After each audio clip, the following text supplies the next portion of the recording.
all the way over. We've seen a little changes. A couple of weeks ago, we saw Reeves at first base, and as you mentioned, McNally's the first baseman now. We've seen also a new shortstop today. Morin, a couple of weeks ago, it was Bassler, the shortstop. And also they've switched around the batting rotation, too, for the Knights. Saunders, I believe a couple weeks ago, he was, number 2 in the order, and has been hitting way high in the order throughout the season, and he's dropped to number 9 in the order today. Again, Coach Mann is just trying to find some combinations. Down to short, this throw over to first, and quickly 2 gone here for Frostburg in the top of the first. Knights again 1-7 since that 9-8 victory over Greensboro, and in those 8 games, Mike, they have scored just 14 runs. So the hitter now will be KJ Hockaday, senior for Frostburg. 2 quickly gone here in the top of the first inning. First pitch misses.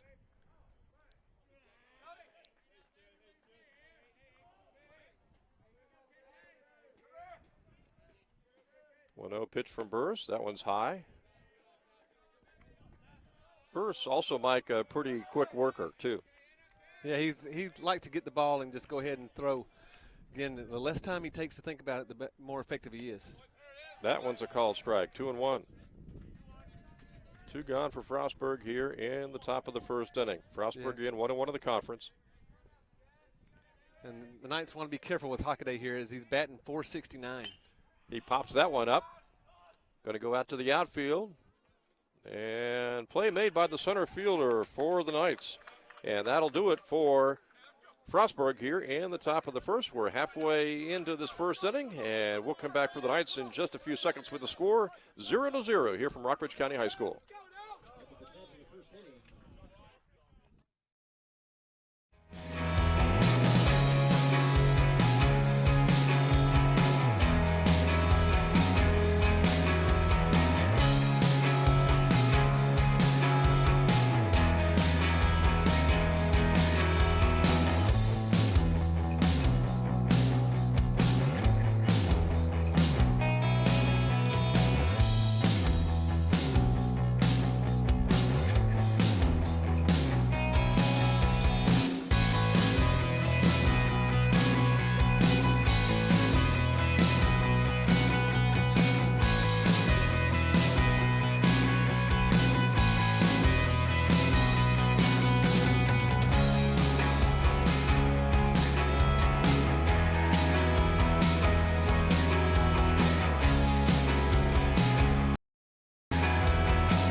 Knights ready to go here in the bottom of the first inning, and it'll be Jordan Nace, left-hander, will lead off for the Knights in the scoreless game, bottom of the first inning.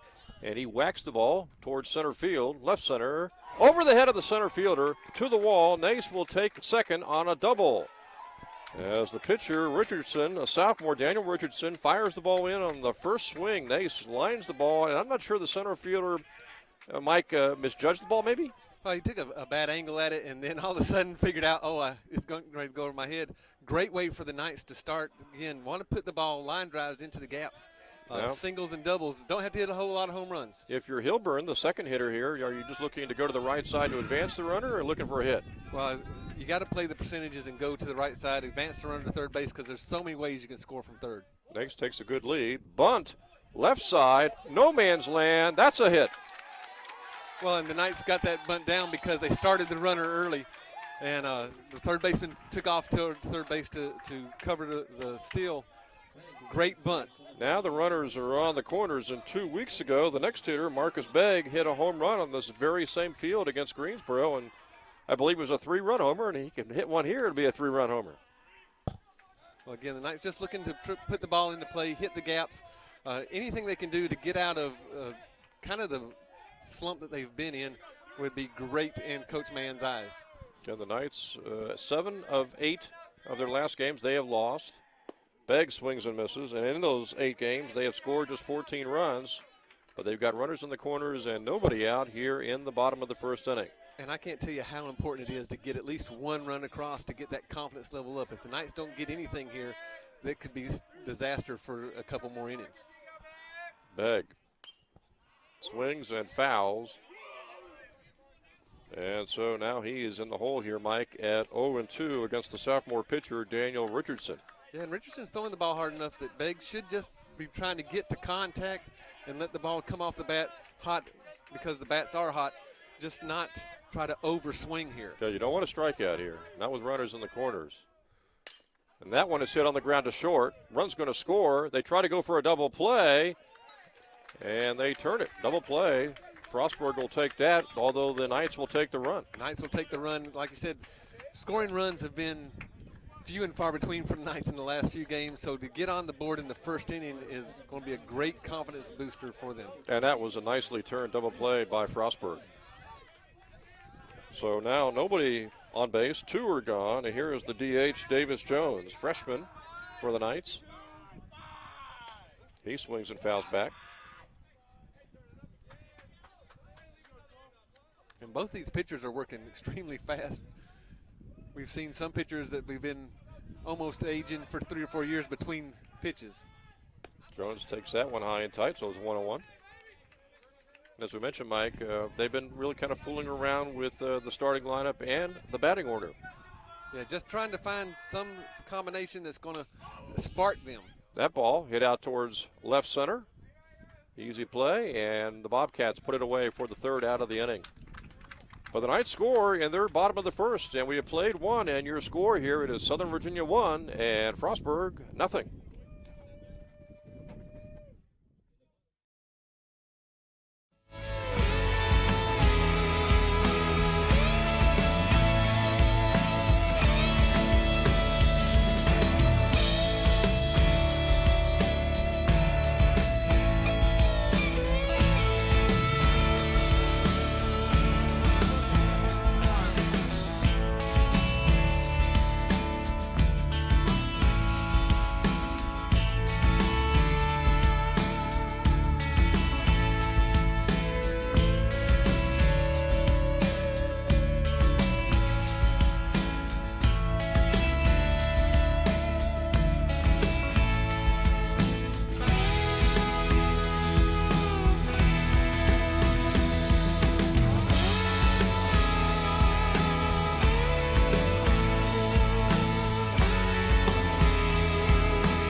Leading off for Frostburg here, top of the 2nd inning, it's going to be a right-handed hitter, junior Devin Bell, facing Seth Burris. Burris, a quick worker in that 1st inning. Yeah, great job by Burris, only having to go through 9 pitches in that 1st inning.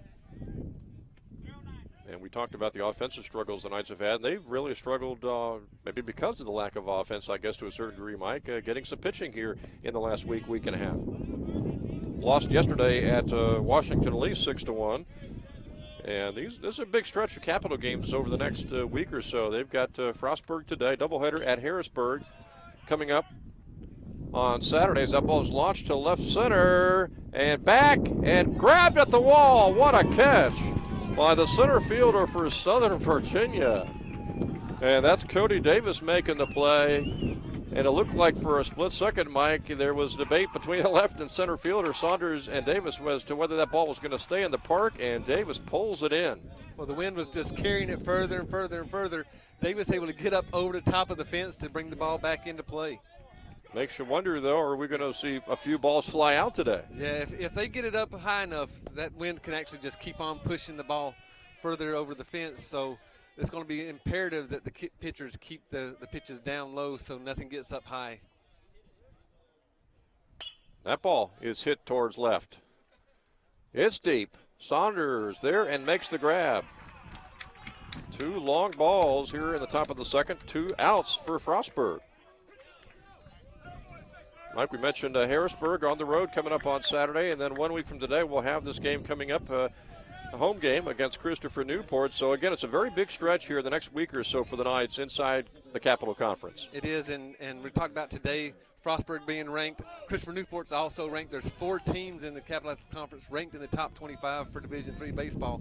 It's not a light conference. And the team that the Knights beat in their first Capital game, Mary Washington, 14-2 outside the conference, and now 0-3 in the Capital Conference. When you look at the top of the conference right now, it's Salisbury 3-0. Of course, they had the doubleheader sweep against the Knights, and you've also got Marymount 2-0, Newport 2-1, Wesley 2-1, York 2-1. Yeah, so there's a lot of room left for the Knights to get back in it. Only being 1-2, this would be a great start to start their comeback, getting back toward the top of the leaderboard. Burris is pitch high there, trying to get out of the second inning without allowing a hit again, as he did in the first.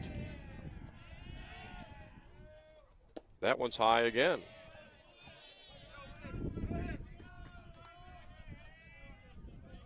Burris worked very quickly, and as Mike mentioned, not using a whole lot of pitches.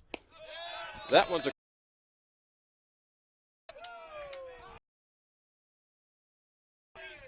again, you see Burris really starting to work faster, throwing the ball with a lot of conviction. That one's fouled back. Burris will try to put away this hitter and sail through the second inning. Even though he had a couple of balls, Mike launched close to the fence. Yeah, but they're just long outs, so no harm done. Burris looking for the strikeout, and here it comes. That one's high, and he walked him. So Connor Cooper, the senior, draws the walk. 2 gone, 1 on. And now Frostburg's catcher will come to the plate.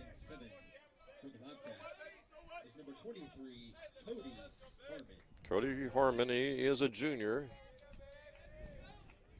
Teammate on first base, but 2 are gone here for Frostburg in the top of the second inning. And Burris from the stretch. Ball gets away from the catcher, but not far enough for the Frostburg base runner to advance. And I doubt we'll see Frostburg try to do anything exotic at first base right now.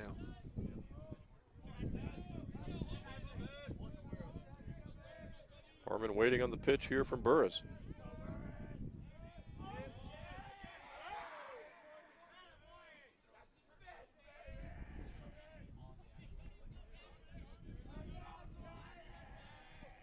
That one's high. Burris needs to really settle down here. Mike doesn't want to start walking guys. Yeah, and if I was Seth, I wouldn't even worry about Cooper at first base. He's 1 for 2 in stolen base attempts. Burris right now trying to get the catcher, Harmon. That one is low.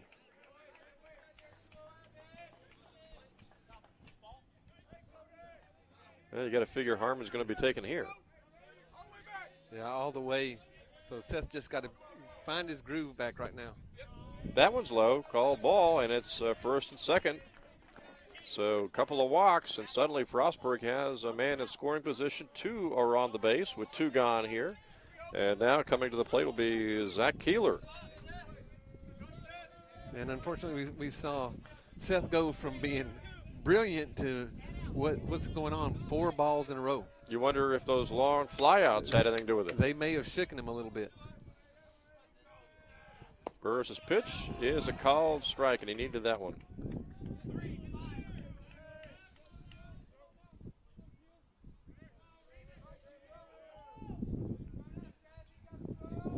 The senior Keeler waiting on the 0-1 pitch. Runners take their leads. First and second for Frostburg with 2 out here in the top of the second inning.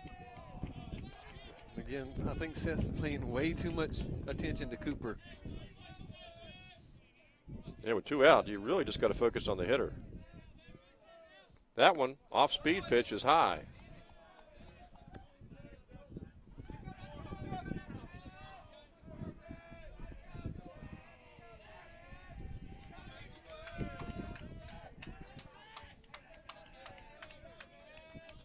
Keeler awaits Burris's next offering, and here it comes, and that one's low. But Burris just sailed through the first 5 hitters, and suddenly control has deserted him. Again, he may be thinking and feeling the wind in his face and saying, I got to keep the ball down, and he's missing just low.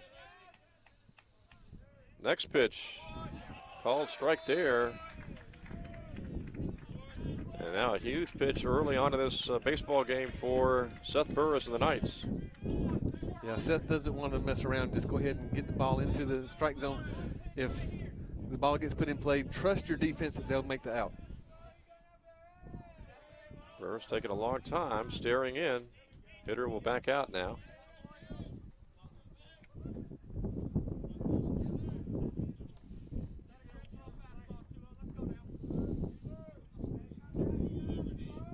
Runners both take their leads, and here comes a big pitch to what I miss, and Burris, Mike, got a big strikeout there.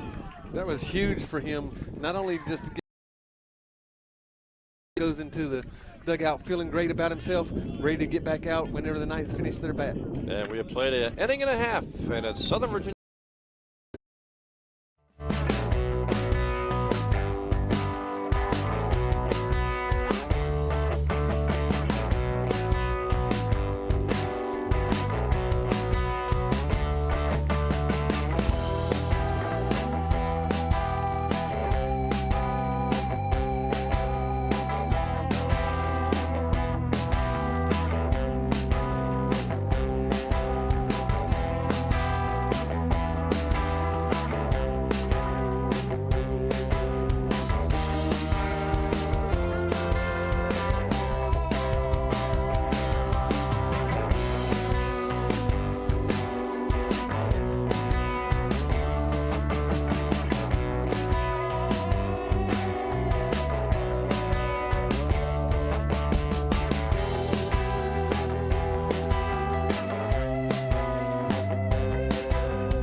Marin will lead off the bottom of the second inning now for the Knights, who lead here 1-0 over Frostburg. Jim Bresnahan joined by Mike Harmon here from Rockbridge County High School. Knights playing in their 4th Capital Conference game. They scored in the top of the first and now trying to add to that lead to maybe give Seth Burris, the starting pitcher for the Knights, a little bit of a cushion, Mike. Well, and any time the Knights can score in any inning, if they can just keep going the games that way. And Richardson, the sophomore pitcher for Frostburg, try maybe overthrow that one, bounces it in the dirt. So Marin is looking at a 2-0 count now.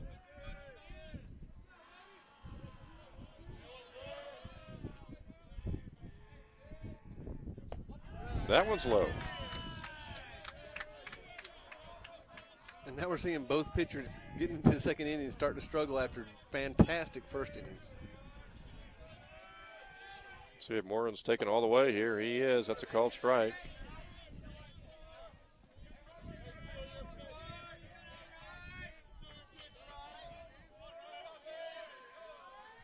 Next pitch. Swung on and fouled away. And now suddenly it's a 3-2 count coming up here. Zach McNally, first baseman for the Knights. All he wants to do is just shorten up his swing, get to the contact point. Yeah, and probably Morin also wants to look this one over. Doesn't want to swing at ball 4. And I think he did. I think he did too. That one was just high. It had a lot of heat behind it, Mike. And, of course, when you got that much heat coming at you, you don't have that much room to decide, that much time to decide whether you're going to swing at potentially strike 3 or ball 4. And plus those balls that are up around your shoulders just look so inviting. You think you just get on top of it, but your hands already are starting down below the ball. Getting up to the ball is just extremely hard. But that definitely would have been ball 4, and we would have had a base runner. Instead, it's one gone, and now McNally, the first baseman, comes to the plate. First pitch to him's a ball. That one's ball 2, high. Jordan Kiefer, the catcher, is on deck. They've been alternating catchers here the last few days. Kiefer and Tyler Olson. Olson played yesterday against Washington Lee.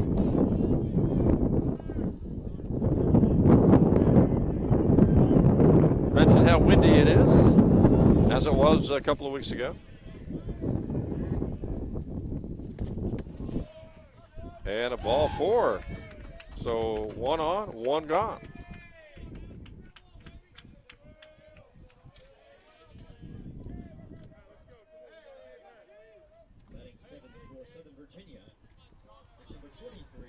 And now the catcher, Kiefer, will come to the plate. Knights have a base runner, 1 out in the inning.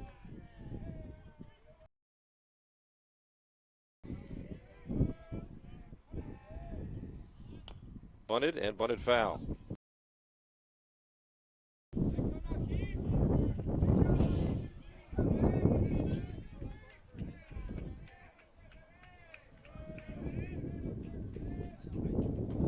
Cody Davis, center fielder, on deck. Runner takes his lead at first. And Kiefer, the hitter, showing bunt again. Bunts it right back to the pitcher. He'll go to second base. They get the lead runner back to first, double play. And that is the 3rd out of the inning, Mike.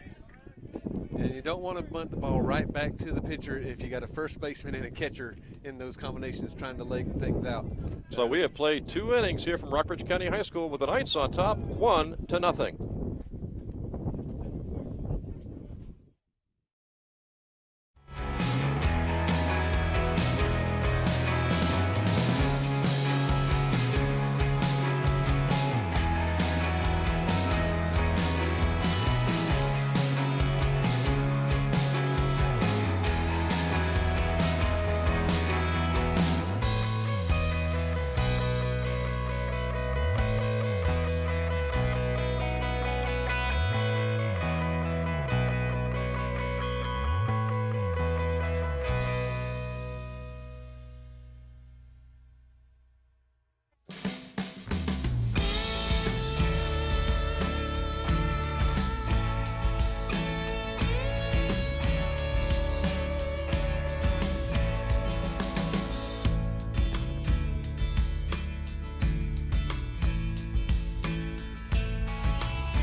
Welcome back to Rockbridge County High School. Jim Bresney and Mike Harmon back here with you. We have played 2 innings, and it's Southern Virginia 1 and Frostburg nothing. And now the Bobcats come to the plate here in the top of the 3rd inning.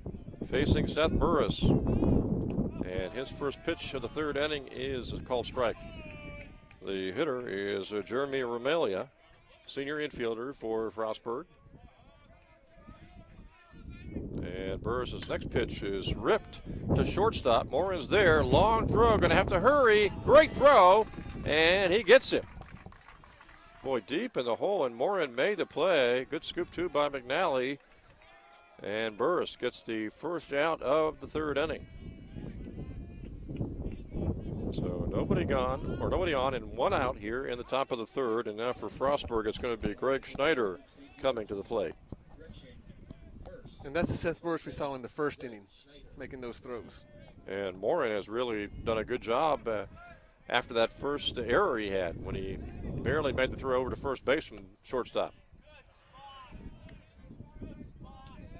But as you mentioned, Mike, throw it up there, let your defense do their job.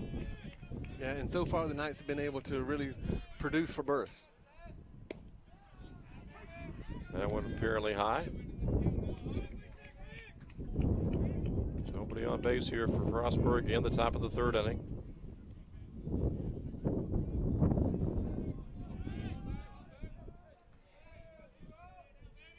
Took something off that one, hit out toward left field and deep, and that one is out of here. Looked like Burris. Another reason, I guess, we were back in the bottom of the second, hoping for some runs to maybe give Seth a little bit of a cushion where you can make a mistake or two. Now the game is tied at 1 here in the top of the third. And J.T. Tipton is the hitter now for Frostburg. Ball hit out toward shortstop. Morin there and scoops it out of the air for the second out. So 2 gone here in the third. Frostburg has tied the game at 1. Well, what you hope the Knights don't really do is see that ball get up into the airstream and get pushed out, and then come back into the bat and try to put everything up into the air so they can get the home runs. Burris is pitched low. KJ Hockaday up there now with 2 out in the top of the third. Burris' next pitch. That's a called strike. A lot of games and a lot of days for the Knights. They played Salisbury, that doubleheader, played Washington yesterday, game today, doubleheader Saturday, and with Christopher Newport coming up 1 week from today. Next pitch is low. But these guys are used to playing a lot of games in a few days because the weather that's here in Virginia, getting a late start into the season, having to play a lot of doubleheaders. Plus, most of these gentlemen have played travel ball, so you're playing multiple games over the weekends. Burris took something off that one, and it bounced up there. Yeah, and his off-speed pitch really hasn't been working like we saw the first time when we broadcast and he came in for his long relief. That pitch is low. You wonder, Burris, if he prefers starting or relieving, which one he feels more comfortable with. Well, Seth is a competitor. He competes also in the classroom to get good grades, so he probably just wants the ball anytime he can get it. So Frostburg's got a runner at first in this 1-1 game in the top of the third. And now Devin Bell will come to the plate. Burris trying to get out of the inning, goes over to first base. You mentioned, Mike, at this point, maybe don't worry about the runner too much and really focus on the. Yeah, Bell's only 1 for 1 in the steals category.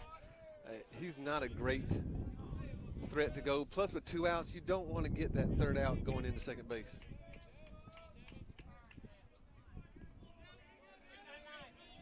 Runner takes his lead, and Bell awaits the next pitch from Burris.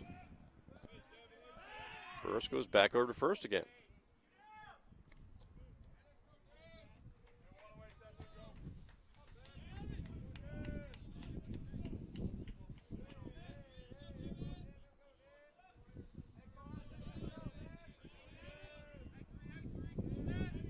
Burris' next pitch is ripped to left field for a base hit. Runner's going to stop at second, so now Frostburg has first and second. And another big situation here for Seth Burris here in the top of the third inning now. He got out of a jam in the top of the second, and he's trying to keep this a 1-1 game here, Mike, in the top of the third, as he'll be facing Brad Garant. Garant comes in with a .294 average, 5 RBIs, so a position that he's used to being in. Seth is just going to settle down again. Throw strikes in the bottom half of the strike zone. Don't try to overthrow and let your defense work. First pitch of ball. Don't want to walk him. That would load the bases. Again, we're seeing a pattern here with Seth. Get the first 2 out relatively easy, and then all of a sudden after 2 outs, it looks like he's trying to just be too fine. That ball hit the center field, and it drops for a hit. Frostburg will take the lead at 2-1. And so now Frostburg with a base hit with runners on, delivers a run-scoring single, and the runners are now first and second. Still 2 out here in the top of the third, and the Knights for the first time today trail in this game now 2-1. And when you leave the door open for a team that's nationally ranked, this is what happens to you. You're going to start giving up more runs than you normally would against an unranked opponent. And now Burris really needs to get this hitter. Doesn't want to fall further behind here in the top of the third inning. Off speed pitch, called strike.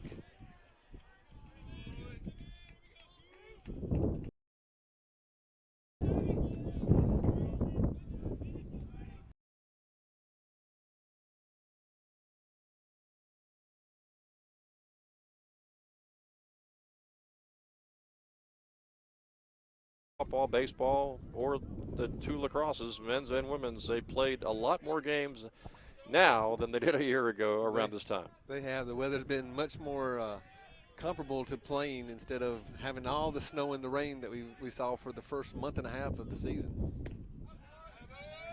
Called strike there. And now Burris.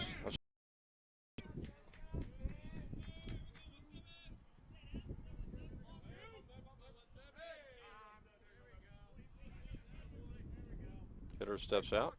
Yeah, Seth just didn't look comfortable after he received that sign. Just outweighted the pitch here in a 2-1 ball game. Kind of took something off that one a little bit. High. And not a bad pitch.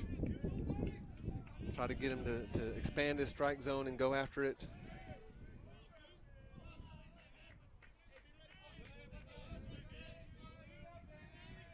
See what Burris can do with this pitch. It's popped up and out of play.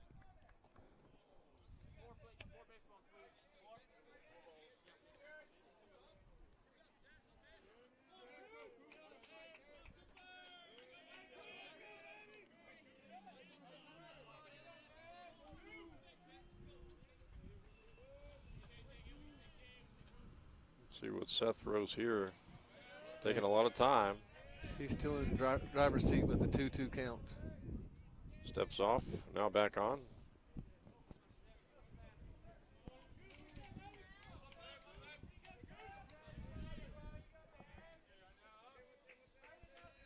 Versus pitch is low, bounces up there.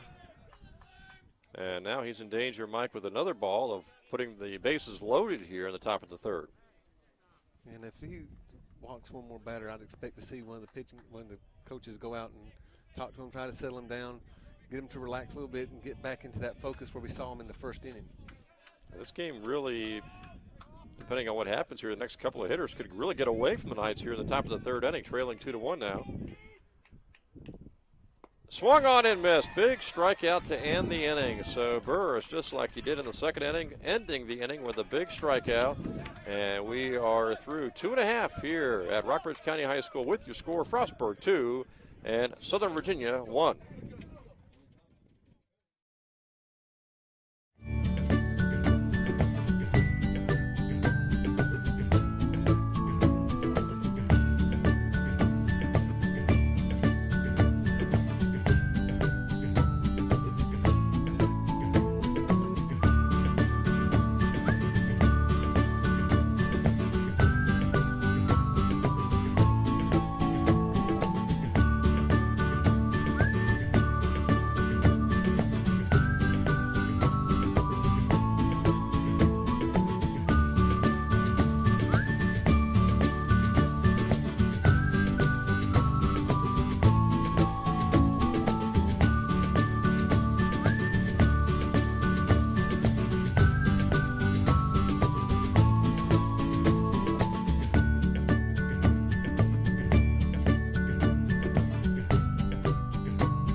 Going to be Cody Davis now leading off for the Knights here in the bottom of the third inning with Frostburg for the first time today in front on this baseball game. 2-1 now over the Knights.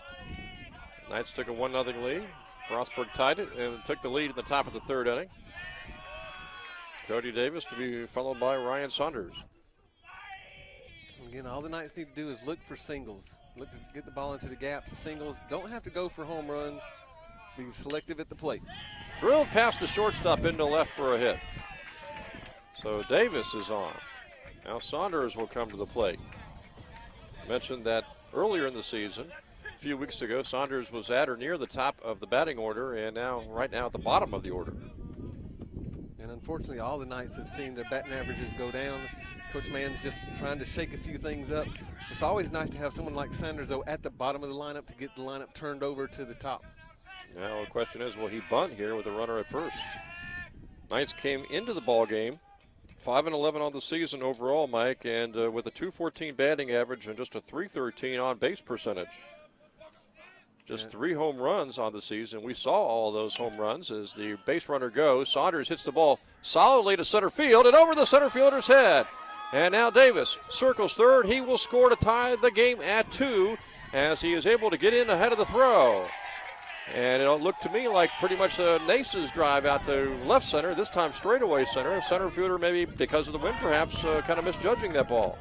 Yeah, or perhaps, as you mentioned, taking the wrong track towards it. It looked like he thought it was already over the fence before it got knocked down. But he was going very nonchalant back to the fence. So the game is tied at 2. And Saunders at second base. Still no one out here for the Knights in the bottom of the third. And now it'll be Nace, top of the order, back up. Again, that's why you want someone like Saunders at the bottom of the lineup. It's not because he's a bad hitter. You want to turn the batting order over as many times as possible. Nace takes low. Sophomore pitcher once again for Frostburg, Daniel Richardson. Had the lead here in the bottom of the third at 2-1. Now it's tied at 2.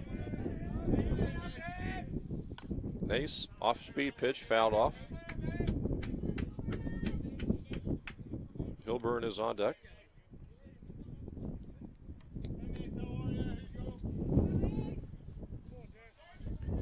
With the runner at second, you want to try to, again, get the ball over on the right-hand side of the field, get that runner, Saunders, to third base as quickly as possible. Saunders takes his lead. Nace takes a called strike.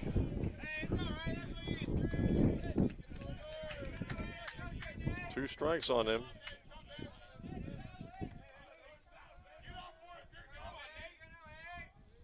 Saunders takes his lead. Ball hit right to third base. Bobbled by the third baseman. Fires over to first. And Nace beats the throw. Saunders will stay at second. Infielder for Frostburg bobbling the ball, keeping the runner at second, trying to get Nace at first. He beats the throw, and it's first and second, nobody out. Number 24, Josh Hilburn. So Hilburn will come to the plate with Marcus Begg on deck. Again, the bad news is you didn't advance the runner. The good news is because of your speed, you forced an error at third base. And now if you're Hilburn here, do you bunt, Mike, or just try to deliver a base hit maybe? High pitch. Well, it looks like Coach Mann's decided, let's just advance the runners. Tied at 2 here in the bottom of the third. It's going to be really important, though, that Hilburn, if he is going to bunt, make sure that that ball is down around his waist or lower so he doesn't pop the ball up. Off-speed pitch, tried to bunt. It bunts towards the third base line. Fielded by the third baseman, makes the play.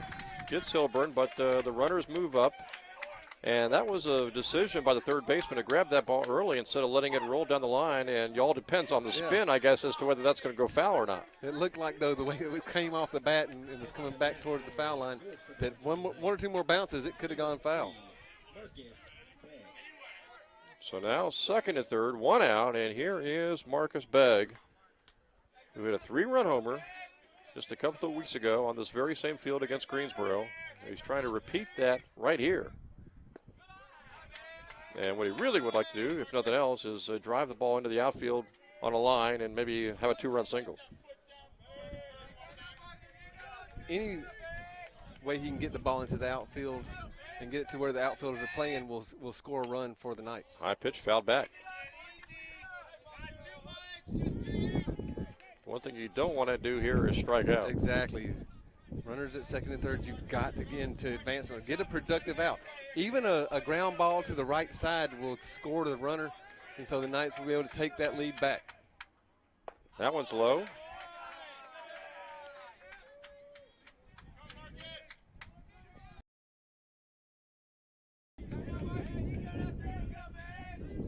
Bug awaiting Richardson's next delivery, and here it comes. It's low. 3-1 count now. And this is hitting. Get the ball to the right side or get the ball in the air deep enough. Ball forward, we'll see. That ball is hit foul down the left field line. Pitcher's going to go for it instead of letting it roll, and it turns out to be an infield hit. Now that was a mistake, Mike. There was no way they were going to get the runner at first base, and really your only choice there is to let it roll and hope it rolls foul. Yeah. So now the Knights have first and third and the lead back at 3-2. Now Davis Jones, the DH, will come to the plate. Cleanup hitter, hoping to deliver and add to the Knights' 3-2 lead here in the bottom of the third inning. And now you got a first and third situation. We'll see if they send Begg trying to draw the throw down. Pitch whacked towards shortstop. Could be two. There's one. Back to first. And Frostburg, Mike turns another double play. That's their second today defensively. And that's the pitcher's best friend. That's why I was hoping that they would have sent Begg on the pitch, trying to stay out of that double play situation. So we have played three, and your score is Southern Virginia back in front here, 3-2 Knights.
Jim Bresnahan and Mike Harmon back here for fourth inning action from Rockbridge County High School with the Knights on top now, 3-2, scoring two in the bottom of the third to go from 2-1 behind to 3-2 on top. Again, they did it the old-fashioned way of just manufacturing runs, not going for the long ball each and every time. Yeah, Cody Harmon is up there swinging in the top of the fourth inning for Frostburg, and we'll see what Seth Burris does, if he's like he was for the first 4 or 5 outs, quickly working, getting runners out, or if he, like in the last inning and a half, Mike has really struggled, and he starts off this batter with a couple of balls. Well, in between innings, we saw Seth come over and he was kind of grabbing at his side and his back, talking to the coaches. Don't know if he's pulled or strained a muscle. Got a strike there. 2-1 the count now. Again, we said that Seth is a big competitor, so he would probably tell him, I'm fine, I can keep on going.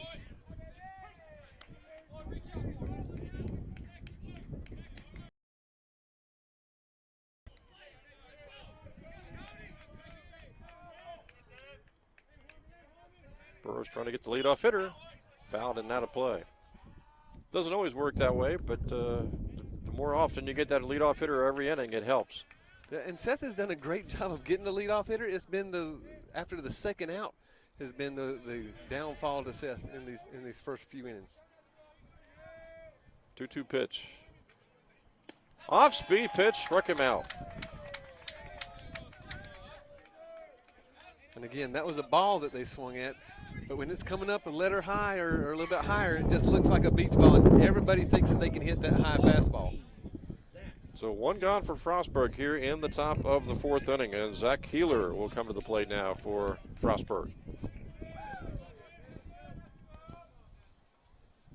High pitch.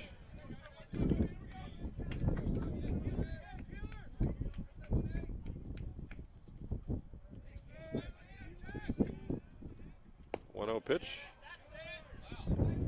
Must have been a little bit outside.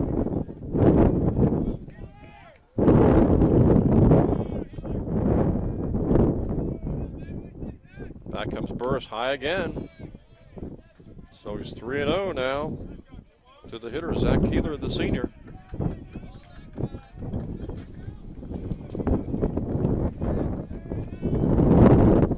3-0 delivery, low, and he walked him.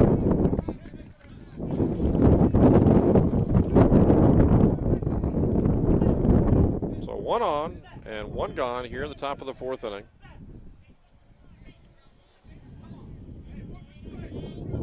Well, Jeremy Romilio will come to the plate.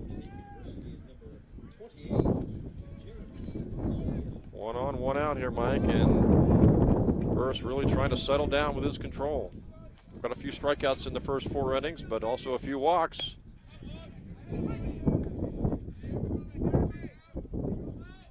It's a called strike there. Again, the first batter hasn't been Seth's problem in the first. Drives the runner back to first.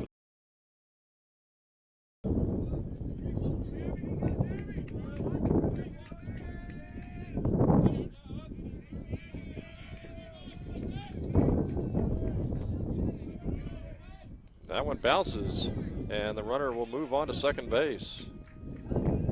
Up until that pitch, even on some of the low ones that have bounced up there, they've been able to handle them, Mike, but that time no chance for the catcher to make the play. Yeah, there was nothing the keeper could do. That's just a wild pitch. It bounced about 5 or 6 feet out in front of the plate. So now Frostburg has the tying run down at second base with one gone.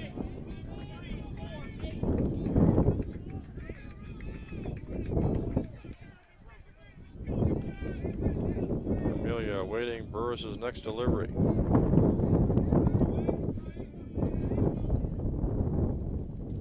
High again. You wonder if really how much this wind is impacting Burris as they're going to go out and talk to him now. Yeah, I don't know if the wind's going to impact so much from the pitcher to the catcher, but anything that gets up into the air going into the outfield, it's going to really mess with the trajectory of the ball. Just wondering if it maybe was throwing off his control a little bit. I don't know. Like I said, we saw him come off at the end of his inning and really start grabbing at his back and his side. I don't know if he pulled something or something just uncomfortable. He's a competitor and wants to stay out there as much as possible, but Coach Mann also wants to win this game, and so he may have to go to the bullpen a little bit earlier than he wanted to. Normally, I'm sure would like to get 6 or 5, at least 5, maybe 6, 7 innings out of a starting pitcher. Oh, if he could get 6 or 7 innings out of his starting pitchers, he would be feeling really good and comfortable. But right now with the Knights up a run, they don't want to surrender that next run to get it tied up, and at second base with only 1 out, that's a good possibility if Seth can't find that control again. And you want to avoid that big inning, which we really have not seen from either side so far. They've been scoring in single run situations.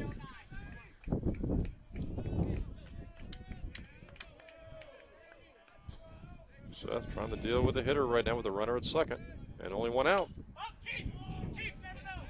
Popped up.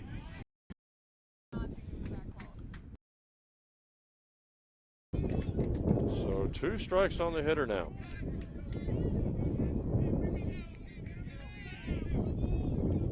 Well, this is the pitch that Seth wants to get him out on, whether it's a strikeout or a ground out. Don't want to get to that 3-2.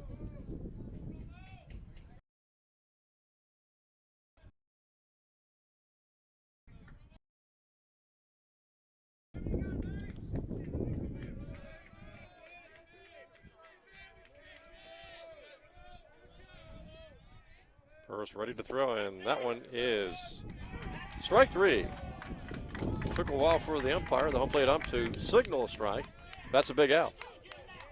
It's a huge out for Seth, and again, that's the pitch that you want to get. A 2-2 pitch, that's got to be the pitcher's pitch to get him out. And now Greg Schneider, who hit that home run, long home run, up, comes to the plate. 3-2 game. Again, and he hit it off of a pitch that was high in the strike zone. Seth just got to keep it down. An off-speed pitch, too. Didn't have a lot of bite and break to it. That one judged to be low. 1-0 the count to Schneider. Runner at second, 2 gone, 4th inning, and the Knights holding on to a 3-2 lead.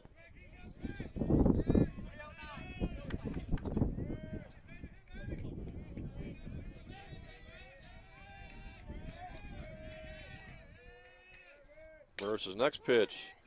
Hit down to short. Morin can't handle it. Runner maybe going from second to third, stepping in front of him, maybe threw him off a little bit. And now the runners are at the corners with 2 outs. In the world, Mike, I'm sure they would have liked to have had the 3rd out, but still a chance to get this 3rd out without allowing a run here in the 4th inning. And now Seth just got to put that behind him. He did his job. He got the ground ball. It didn't work out for him. He's just got to put that behind him, go to the next batter, and do the same thing.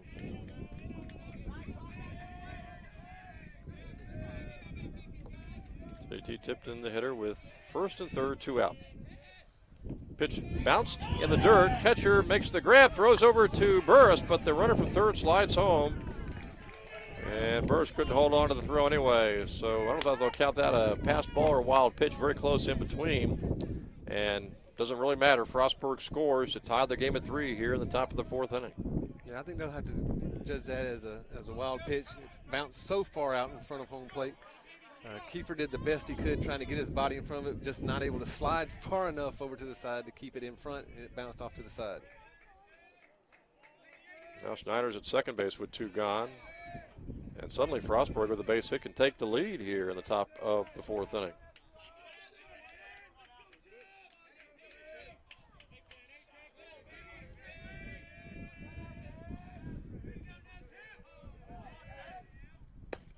There's a called strike. It's really been here in the first 4 innings, the lack of control, the hitters that walk and the wild. The hard hit ball we've really seen today has been the home run. And the 2 long outs to left field. The 2 long outs to left field, but the only thing that scored a run for Frostburg has been that 1 home run. Everything else has been manufactured off the Knights' defense. Burris trying to get the hitter here to get out of the inning. Took something off that ball. Oh, and Seth and the coaching staff really wanted that strike. Seth ended the 2nd and the 3rd inning with strikeouts, trying to do the same thing here in the 4th inning. Called strike there. Well, if he can get this strikeout and do just what he did in the bottom of on the top of the 2nd, top of the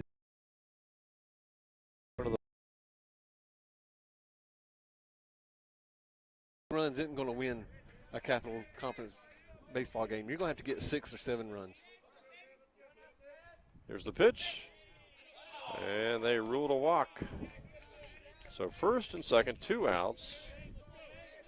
And unlike the first inning and a half, Mike, where the pitch count was low, the pitch count is starting to mount now for Burris. Yeah, Burris is 74 pitches in the 4th inning. Not the worst that we've seen, but after the first inning, only going with 9 pitches, we thought, hey, this is going to be a great day for Seth. Hockaday, the hitter. Runners at 1st and 2nd.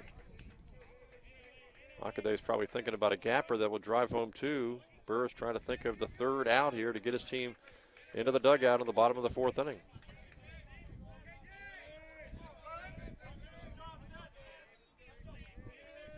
Well, Hockaday's going up there looking for something in a specific zone first. That ball whacked to left field. And a home run.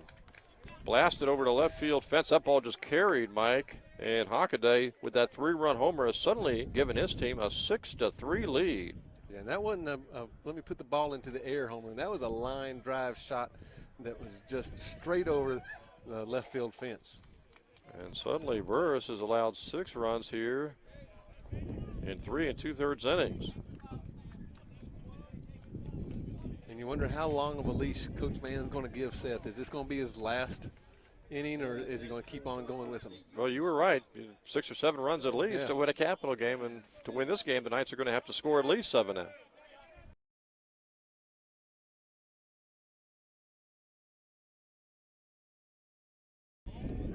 Called strike. And Frostburg isn't ranked number 12 in the nation for no good reason. We're starting to see the bats come a little bit alive and see some of the reason why they're ranked that high. Another pitch bounces into the dirt. Again, in this inning, the Knights had a chance with 1 out to get out of the inning with a 3-2 lead. And now, if they're able to get out with the 3rd out, we're going to be at least going in 6-3 down in this game. Well, they also had a chance to get out with a 3-3 tie.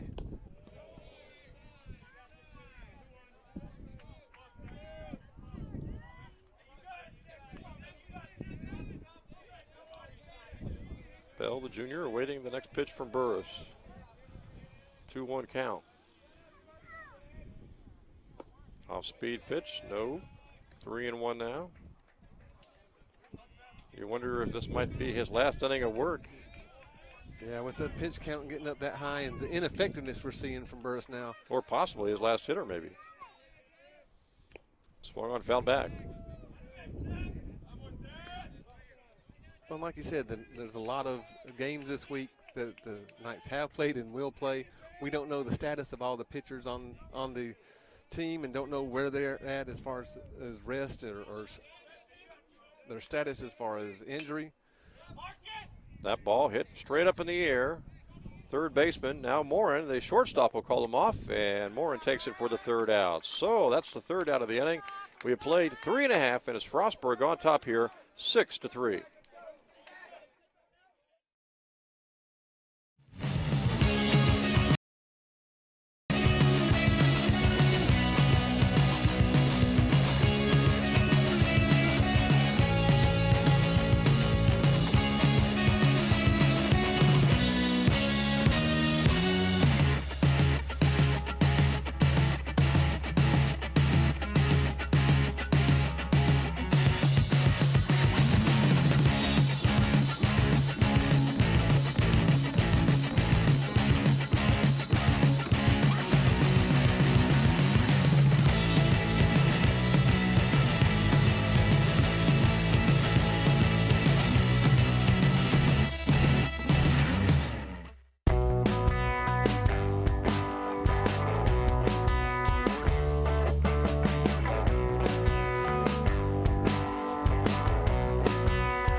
Coming up here, bottom of the 4th inning, now trailing in this ball game, 6-3 against Frostburg.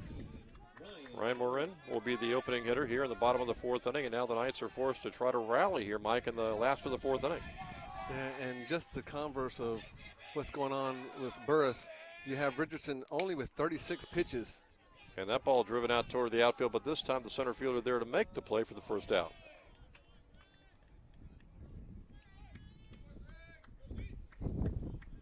Daniel Richardson, the pitcher for Frostburg. He's a sophomore.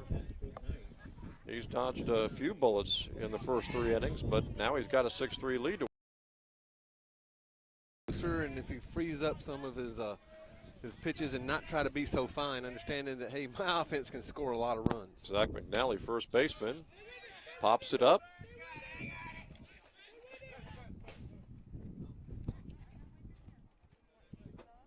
Out of play, hit the dugout.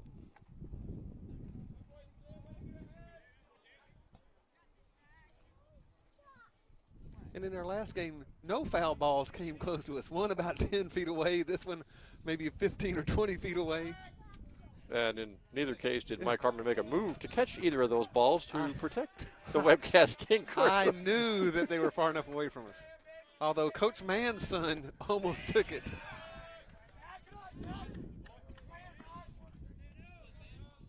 But he has a glove, so I expect Coach Mann's son to be able to protect his mom. Not when it's coming in like a mortar shell. Here's Zach McNally. 1-2 count on him.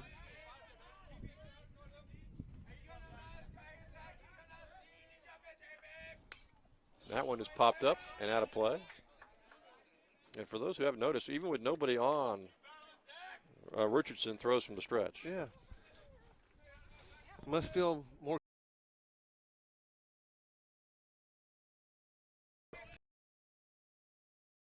It's a comfort level thing. And he strikes out McNally, and he does look like he's throwing a little more comfortably with that 3-run lead now. Yeah, he can just loosen up and let his pitches go instead of trying to guide them so much. Also, trying to pitch from the stretch may be just trying to simplify his motion. May have had too many hitches in his motion, and Frostburg's pitching coach may have suggested, hey, just go from the stretch and let's see what we got. Now the catcher, Jordan Kiefer, the hitter.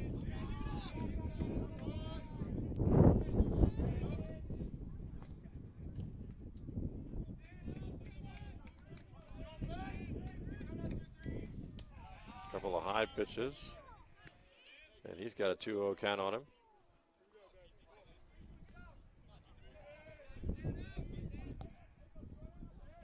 Richardson working quickly here in the 4th inning with nobody on base for the Knights, and it's suddenly a 3-0 count.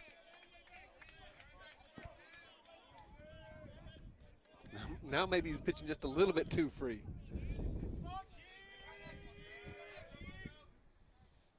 High pitch, Kiefer takes the walk.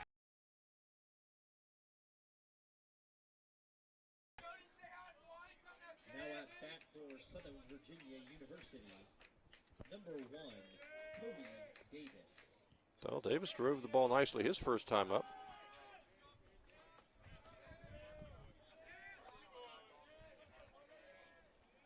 That pitch low. 5 straight balls here from the pitcher for Frostburg. And we're going to see a visit to the mound from Frostburg. Infielder started to come in. Pitching coach told him to get back. Just want to talk to Richardson. Mechanics maybe, or? Mechanics, or not even mechanics. Probably just, hey, you know, you got the first 2 batters out. Now you're trying to overthrow. Maybe his stretch is a little bit too long in his landing. A little bit too upright. There could be all kinds of things. Just wanted to go remind him, hey, we've got the 3-run lead. We don't need to put extra people on base. Yeah, when you got a lead of 3 runs, you're not throwing to every hitter like you've got to strike them out. Saunders on deck. Runner at first. 2 outs. 4th inning for the Knights. Davis awaits the pitch, and that one is low.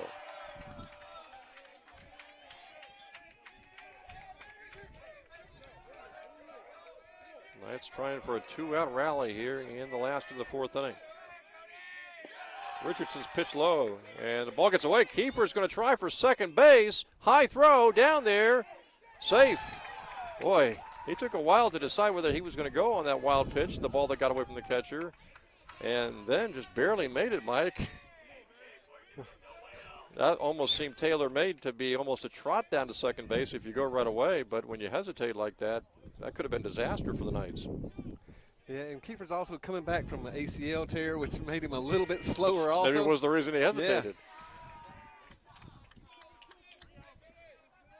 So Cody Davis now has a runner in scoring position here.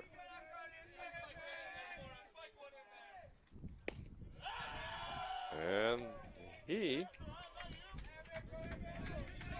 takes a strike, so still a chance here with a base hit to maybe bring the Knights a little closer at 6-3, trying to make it 6-4 with a single. That ball hit down to the shortstop, makes the play, fires over to first, not in time. And so now suddenly the Knights have runners at the corners with Ryan Saunders coming to the plate. Yeah, that was just a great shot into the deep hole. The shortstop really had no chance to throw out. I'm kind of surprised he even took a chance. Yeah, that was just a not going to get him, and you just run the risk of throwing the ball away. Although maybe he weighed his chances and say, well, I don't think Kiefer can make it in if I did throw the ball away. So here's Saunders with a chance to draw the Knights a little closer, down by 3. Pitch is fouled straight up in the air. Playable, we'll see. Caught by the first baseman for Frostburg, and that is the 3rd out of the inning. We have played 4 innings. It is Frostburg 6 and Southern Virginia 3.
Bresnahan, Mike Harmon here at Rockbridge County High School. 4 innings are in the book, and it is Southern Virginia trailing Frostburg now 6-3. Knights actually had a 3-2 lead, but Frostburg scored 4 times in that top of the 4th inning to take a 6-3 lead. Seth Burris out there still pitching for the Knights, Mike, ready for his 5th inning of work. Yeah, and I'm kind of surprised that he's still out there after the control problems he's had in the last. And he might be on a innings. short leash, batter to batter perhaps.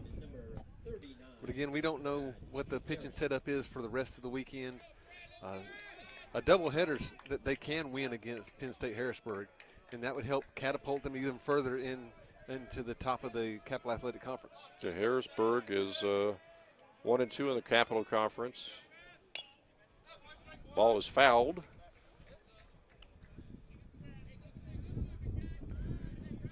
They're coming after you, Jim. They're coming after you. I saw that one, though. Right through the only opening in the net that Mike has not sewn up. Grant, the hitter. Takes that one low. 1-1 count here.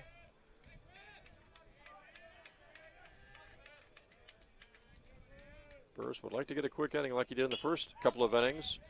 That ball's popped up, center field. Davis there. Makes the grab. 1 gone here in the 5th.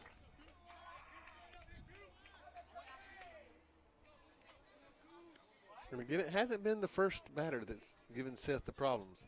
In the 2nd and 3rd inning, it's been the batters that come up with 2 outs. The 4th inning is with just the 2nd batter.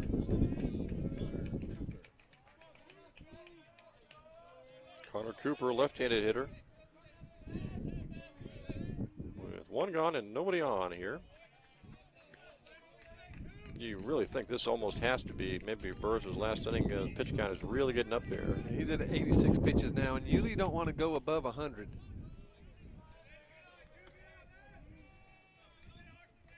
Starts this hitter on a 2-0 count now.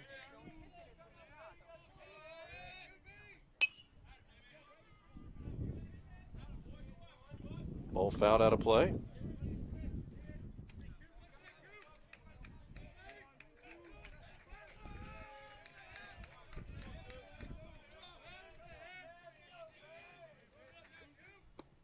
Check swing, strike called.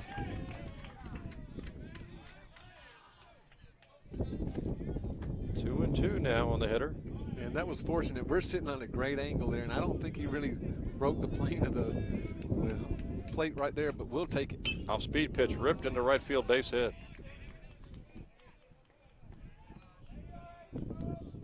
So Connor Cooper delivers a single with 1 out here in the 5th.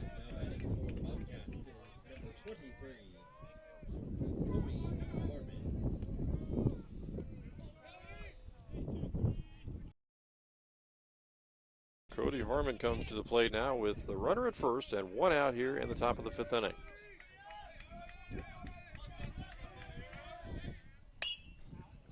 That ball hit to left field. And great grab at the wall. Boy, that ball almost went out, Mike. Again, the wind's not blowing as hard as it was earlier on, so it helps the ball stay in. Also helps that Ryan Saunders can jump. Saunders went right back to the fence, felt where the fence was, and then leaped and made the grab. And kept that ball in the park for the 2nd out. That's at least 2, maybe 3 times now Frostburg has hit very close to the wall, potential homers that have stayed in the ballpark. And unfortunately, playing at this smaller field, we're going to see a lot of those shots get right to the fence. Zach Keeler is the hitter, runner at first base. 2 gone now for Frostburg here in the 5th.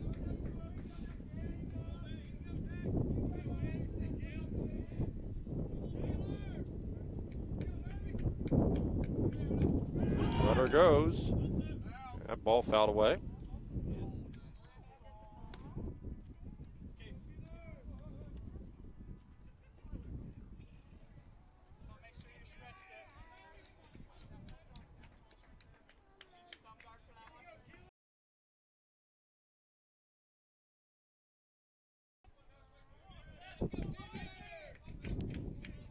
See if they send the runner again here with 2 outs in the inning.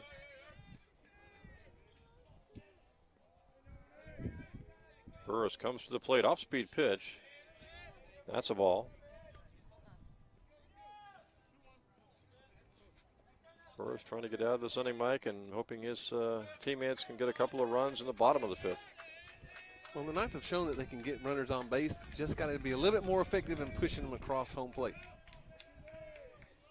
High pitch. Now it is 3 balls on the hitter. Burris trying to labor his way out of this top of the 5th inning. And Frostburg may put the runner in motion right now. Seth thinking the same thing. Drives the runner back. 3-1 count. And on the senior, Zach Keeler.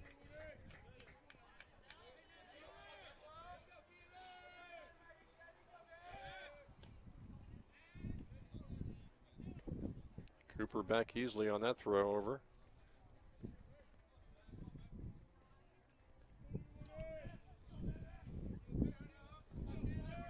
Burris from the stretch, delivers low. Walked him, 1st and 2nd. 2 gone. And this has been the trouble that Seth has faced all day long. Is after he gets his 2 outs, then base on balls or little dribble hits have really been plaguing him. And now Romelia's got a chance to really help his team. With a gapper, he can maybe put his team ahead by 5. It's 6-3 here on the top of the 5th. High pitch. Well, you're wondering now, Mike, if maybe Burris can make it out of the 5th inning here.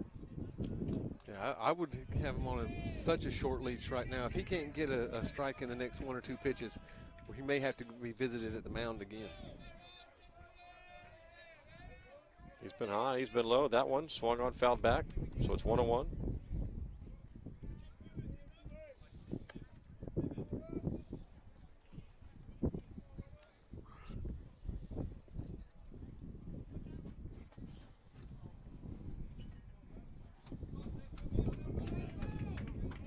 Burris trying to get Romelia to get out of the top of the 5th inning with this team down by 3. And Romelia chased that low pitch. I'd throw another one and see if we can get him go chasing again. And Romelia steps out briefly.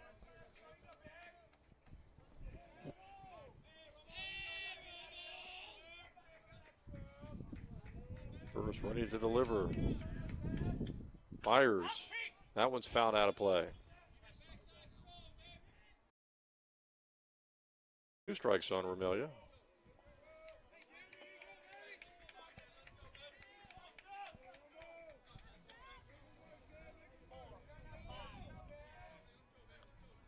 If Seth throws an off-speed pitch, he's got to make sure he keeps it down. Doesn't want to hang anything here. Romelia's gone fishing twice after balls out of the strike zone. 2-strike pitch. Off speed, and he struck him out. We are halfway through.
And Mike Harmon back here at Rockbridge County High School. Knights ready to hit in the bottom of the 5th inning. It is Frostburg 6 and Southern Virginia 3. The Knights took the lead early, and Frostburg came back with 4 runs in the top of the 4th inning to take a 6-3 lead. And the first hitter pops up to the pitcher, and Richardson, nice play making the grab. And that is the first out of the inning here for the Knights in the bottom of the 5th inning. And so now coming to the plate will be Josh Hilburn. Now batting for the Knights, number 24, Josh Hilburn. Marcus Begg is on deck. 1 gone for the Knights in the bottom of the 5th as the Knights again trail here 6-3. Richardson's pitch is high.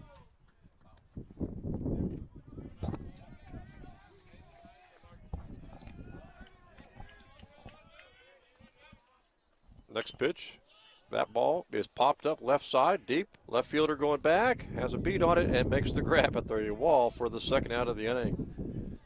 And much like early on the first couple of innings for Seth Burris, the last few innings since getting that 3-run lead, it's really allowed for the most part Daniel Richardson, the sophomore pitcher for Frostburg, Mike, to kind of settle down. Yeah, he's settled down and just trying to pound the strike zone and let his defense do the work for him. And now Marcus Begg with 2 gone, nobody on for the Knights in the 5th. That pitch is high.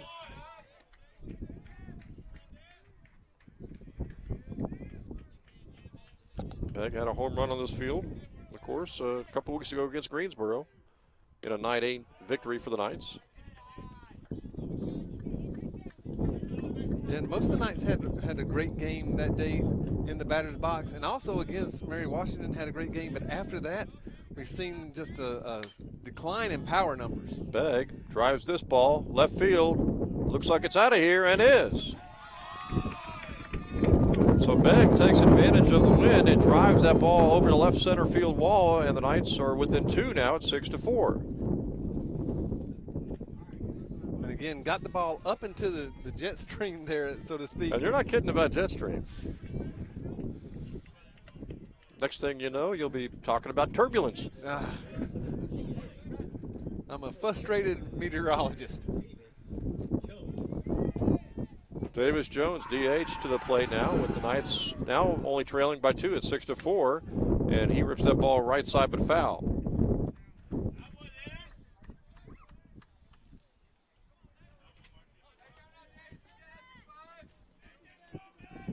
Jones, the DH. With a strike on him now. He hits that ball to right field. And deep. And gone. Back-to-back home runs. Jones going the other way. And that one certainly carried Mike. And now it's suddenly 6-5. So Begg and Jones go back-to-back. Just like a couple of weeks ago when Begg and Reeves went back-to-back, and now it's 6-5. And now Coach Mann's really got to start thinking about how long am I going to leave Seth in? Have we seen the end of Seth's day as the Knights come back and get closer to that Frostburg offense? And suddenly, thanks to a couple of homers, now Frostburg is maybe thinking about, Ken Richardson making out of the 5th inning maybe. Well, we can see down into Frostburg's bullpen, and they've had someone up and working. Ryan Morin is the hitter. Takes a strike. So the Knights trailing 6-3 entering this inning, now suddenly 6-5. High pitch. McNally, first baseman, on deck.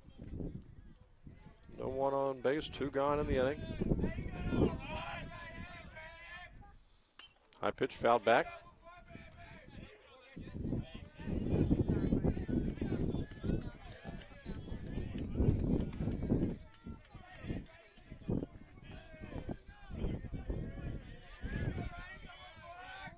Marin takes ball.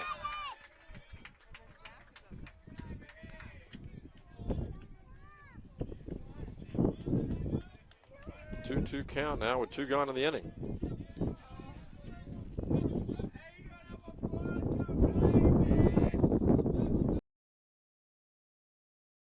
Pitch from Richardson. Took something off that one. Hit down the right field.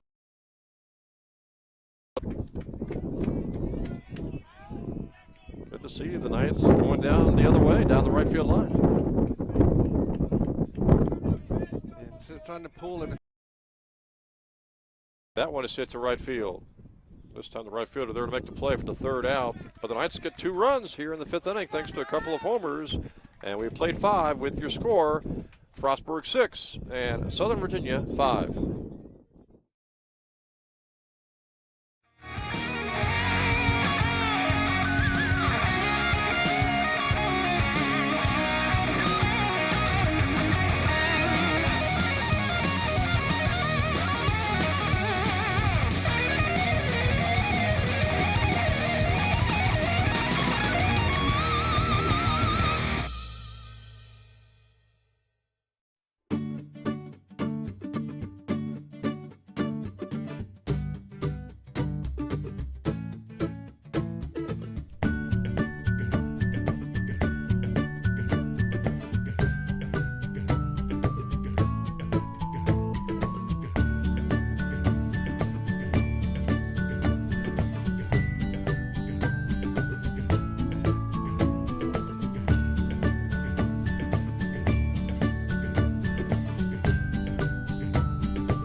Bresney and Mike Harmon again back here at Rockbridge County High School, ready to start the top of the 6th inning. Knights getting a couple of homers in the bottom of the 5th to pull within 1 from a 6-3 deficit. Mike now just 6-5.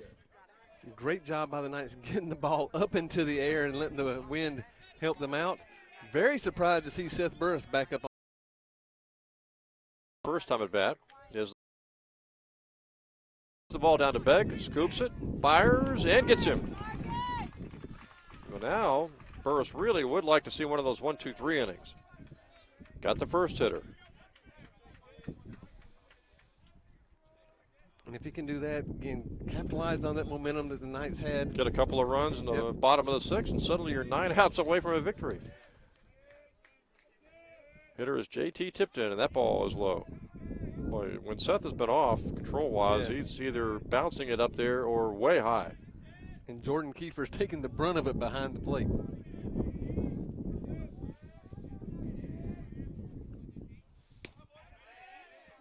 Yeah, I think of all the positions I would play and wouldn't play if I was playing baseball.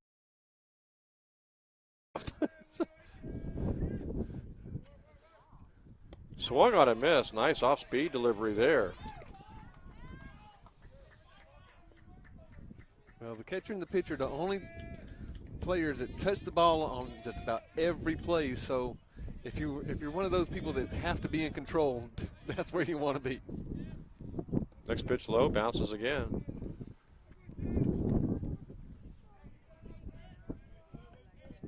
But you aren't kidding. Jordan Kiefer really has had a lot of work keeping.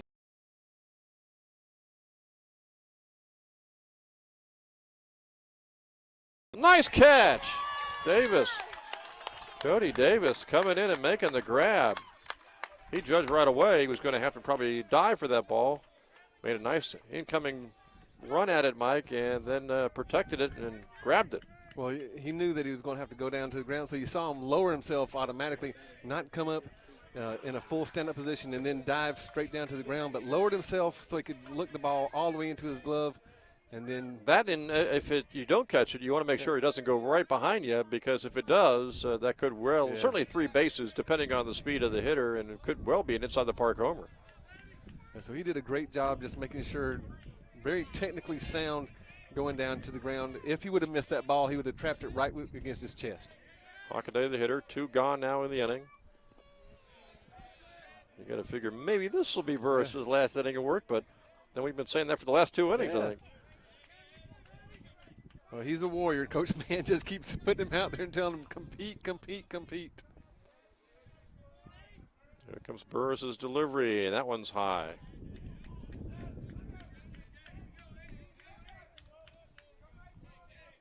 Two and 1 the count, 2 gone in the inning. Knights only down a run here in the top of the 6th. Off-speed delivery. Called strike. Now it's 2 and 2.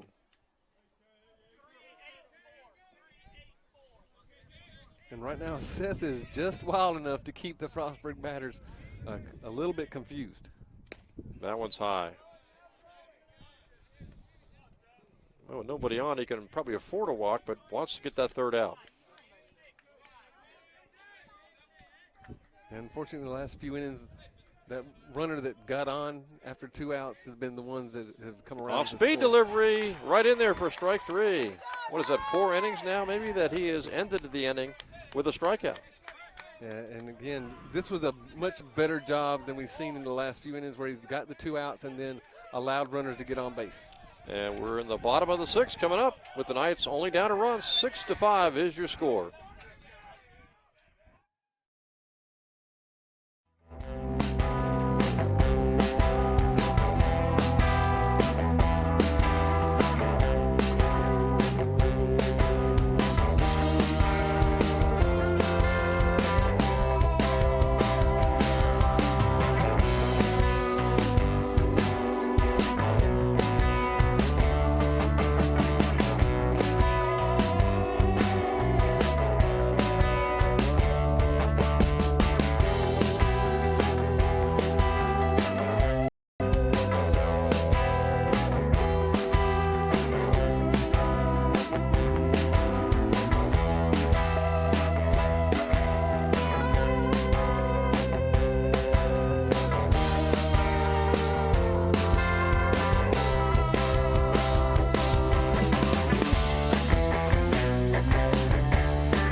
Pitcher for Frostburg going to be Tyler Hoffman out there throwing here in the bottom of the 6th, sophomore pitcher.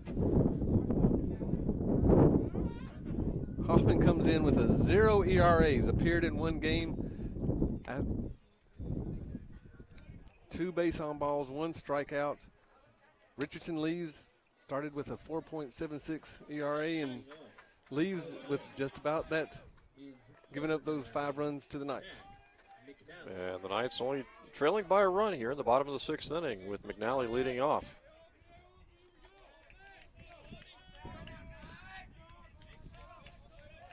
Kiefer on desk, and again, bottom of the 6th, Knights only trailing by a run after getting back-to-back homers in the bottom of the 5th.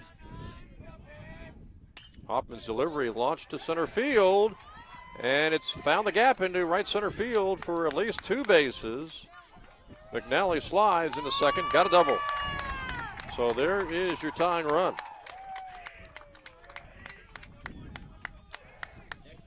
So now Kiefer, the catcher, comes to the plate. Will we see a bunt here, Mike? Well, we've tried it before. He bunted straight back to the pitcher.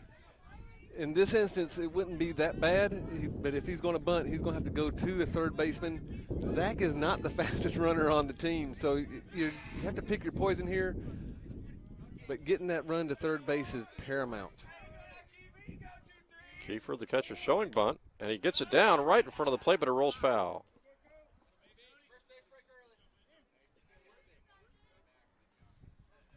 So 0-1 count now on the junior Jordan Kiefer. But a third baseman for Frostburg is not even breaking on the ball. They're going to try to make their pitcher and catcher field anything on the third base side. So a bunt down that line, Zach should be able to get into third base easily. And Kiefer shows bunt again on an 0-1 pitch. High pitch, bunted right in front towards the pitcher. They'll make the play at first, nail him there, 1 gone. And McNally moves to third, so the Knights have the tying run at third here in the bottom of the 6th inning. And here comes the center fielder, Cody Davis. And that was a great bunt by Kiefer, getting his job done, moving McNally over to third base. Now a sac fly or a hit to the right side can score a run for the Knights. Knights would love to put together a big inning, but want to tie the game first. Davis takes a high pitch.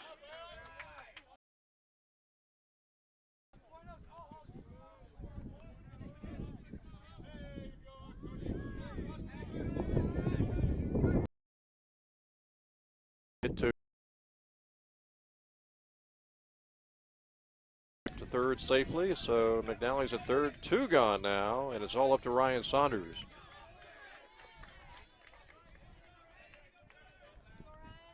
And that was probably the one thing you didn't want to have happen besides a strikeout is a line drive so McNally can't advance. And now Saunders will need a hit unless we get a wild pitch or pass ball to get the time. Saunders drills it back up the middle, and it hits right around the mound and bounces over the second baseman's head. I'm not sure even if he makes that grab, Mike, that he's in a position to throw out Saunders, and the game is tied at 6. Yeah, I don't think there's any way he could have thrown Saunders out. Going to his right and then trying to throw it back to the left, that's just way too hard of a play for someone as speedy as Saunders going down the first baseline. And so now it's going to be Jordan Ace, the second baseman, the freshman. Saunders is at first base. Do you send him on a straight steal to try to get him in scoring position now with 2 gone? I don't know if I'd send him right now. There's no danger of them turning a double There play. he goes. Ball is hit on the ground to short. Quick throw over, and they get an ace at first base. And so we have played 6 innings, and your score all tied, Southern Virginia 6 and Frostburg 6.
Welcome back to Rockbridge County High School. 7th inning ready to start here. Jim Bresnahan, Mike Harmon with you as it's a 6-6 game between Southern Virginia and Frostburg. Frostburg came into this game with an overall record of 7-3, 1-1 in the Capital Conference. The Knights 5-11 on the season, 1-2 in the conference, but hanging right there with the number 12 ranked team in the country, Frostburg. And what a great win this would be to even out the record in the Capital Athletic Conference.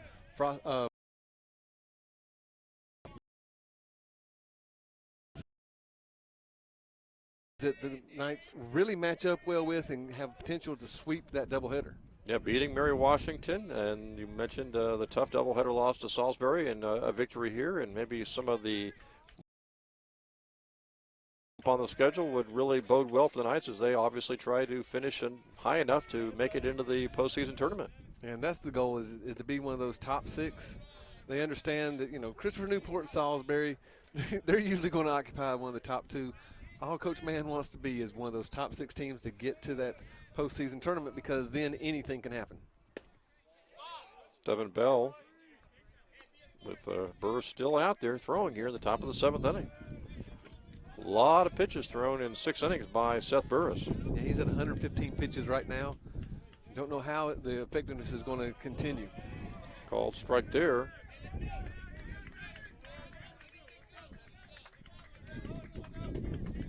Burris would love to get a 1-2-3 inning here in the 7th inning. Fires a pitch, popped up and out of play.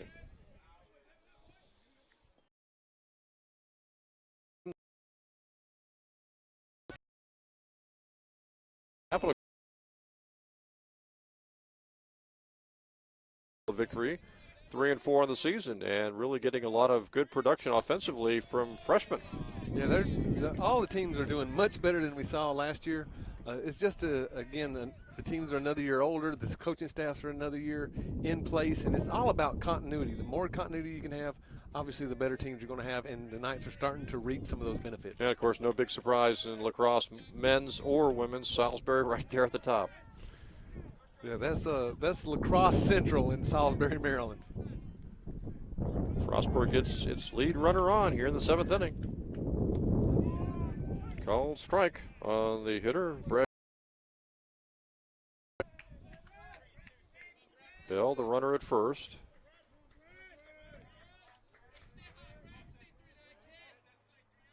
Burris will come to the plate, and that ball hit to center field. And hit well. Back goes Davis to the wall. It bounces off the wall. They're going to send the runner home. Nope, now they're going to hold him. It's going to be second and third. Nobody out here in the top of the 7th inning. Yeah, that's a smart play. You don't want to risk it getting the first out at home plate. No reason to do that. On that play, it looked like Davis was shaded more towards left, and he just didn't get there enough time. If he had been straightaway center, I would imagine he would have made that catch. He just couldn't get there in time to grab that ball. Yeah, the jump he got was a half a second late, too, just not able to pick up the ball as well as he has earlier in the game. So second and third, nobody out. Knights 6-6 ball game, and we'll see if they change pitchers here. Looks like that's it for Burris. So he pitched 6 and still has a couple of runners on here in the 7th inning. And now whoever they replace him with, Mike, in very tough situation with second and third, nobody gone. Yeah, it's going to be Hodges coming in to pitch now. And like you said, very tough situation, second and third and no outs.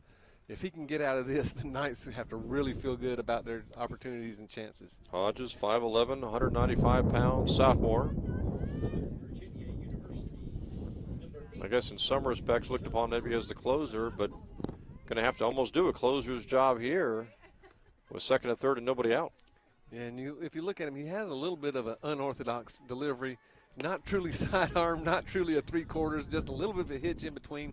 May throw the timing off of the Frostburg hitters.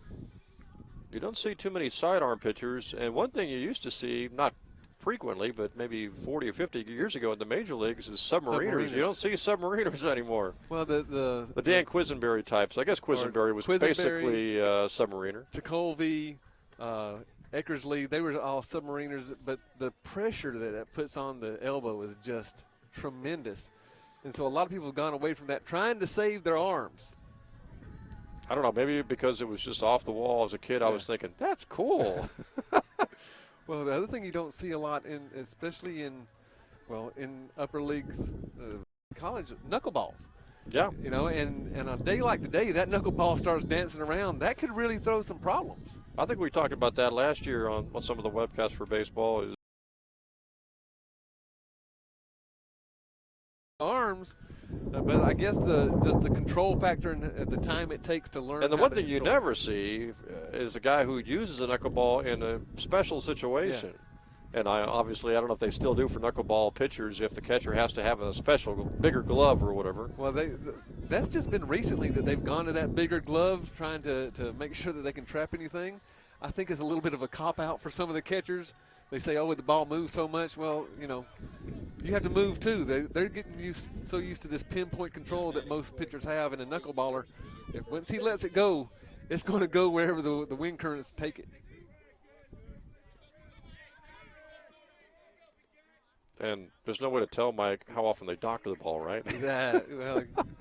You'll never hear a pitcher tell you how much they did that. Well, I don't know. In the major leagues, even though it was outlawed, Gaylord Perry would say. Well, Gaylord Perry started some of the times I would do it, some of the times I wouldn't do it. He started the baseball team at my alma mater when I was there for my last year, and he would tell all the athletes, I must have threw a spitball about half the time. Second and third, nobody gone here for Frostburg, top of the 7th inning. Hodges has a strike on the hitter. All tied at 6.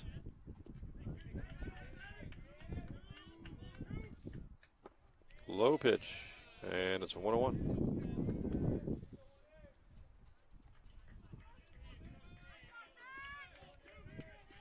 very mentally challenging position that Hodges is in also.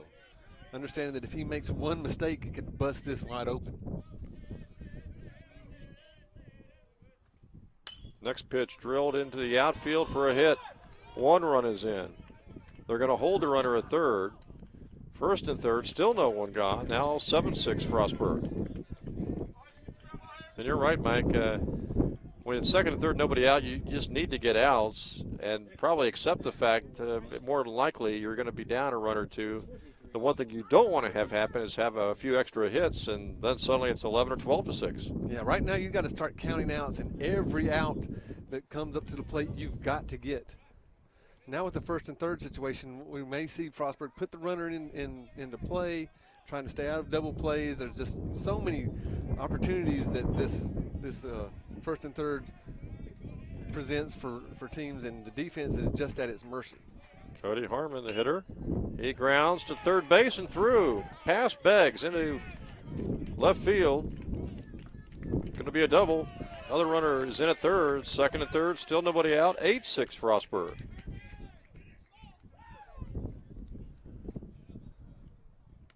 So Hodges comes in, gives up a couple of hits. Both those runs so far charged now to Burris, who closed the book on him. And now it's second and third, still nobody gone. 2-run lead now for Frostburg. And they've got Jamal Wyndham substituted into the game, hitting for the first time today. And you don't want to try to second guess the coaches, because they're in the dugout and they know exactly what's going on and they have their plan. But would it have made a difference if Hodges would have started this inning and not having to come in with runners already on base? Right now, Hodges just looking to get out of a situation that at this particular point he created by putting a couple of guys on with hits. At second and third, nobody out. Field and foul. With that on that one though, Mike. He did. And right now Hodges isn't fooling anybody. Frostburg, 8-6 lead. Hoping to get a few more, maybe put this game away in the top of the 7th with a 2-run lead right now. Wyndham hits the ball solidly to center field. It's carrying. It's deep. It's towards the wall. It's gone. 3-run blast for Wyndham. He got that up in the jet stream, as you mentioned, Mike, and it just kept carrying. Yeah, and on a little bit of a larger field, that would have been a warning track power hit. So Wyndham into the game, first time at bat, and he hits a 3-run homer, and suddenly it's 11-6 Frostburg here in the top of the 7th inning now. And now Frostburg's feeling a little bit better, more at ease. You can tell that the batters are coming up and having a much better plan at the plate. We noticed that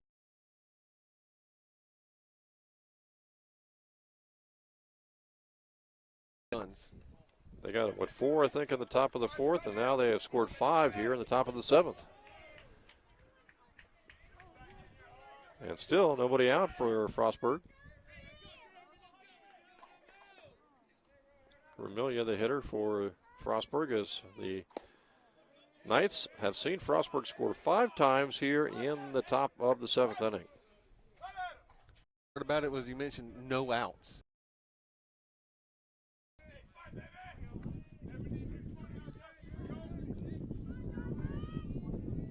And you mentioned Mike Hodges coming in tough situation, second, third, nobody out, but he's not really fooling anybody. Picks up a strike call there. 3-1 on the hitter.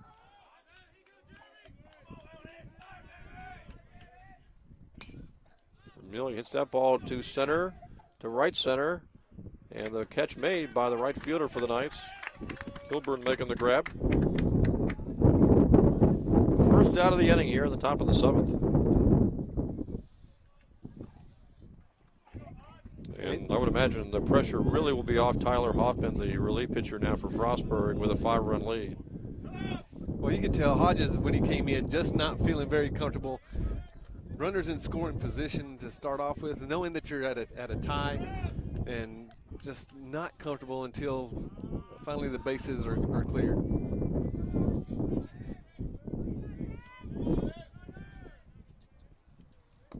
Swung on a miss. You can come in on a situation like that and just kind of play for outs and let them hit it, or you can come in and maybe trying to make that pitch to where you can get them to pop it up or get the strikeout. Can really mess up your approach. Yep. That ball's fouled away.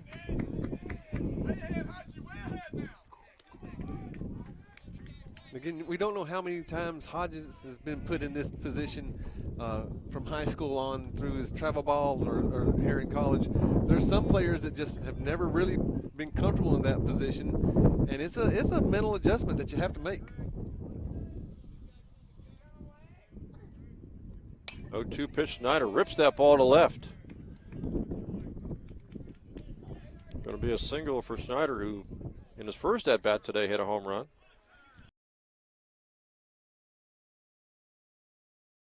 Frostburg.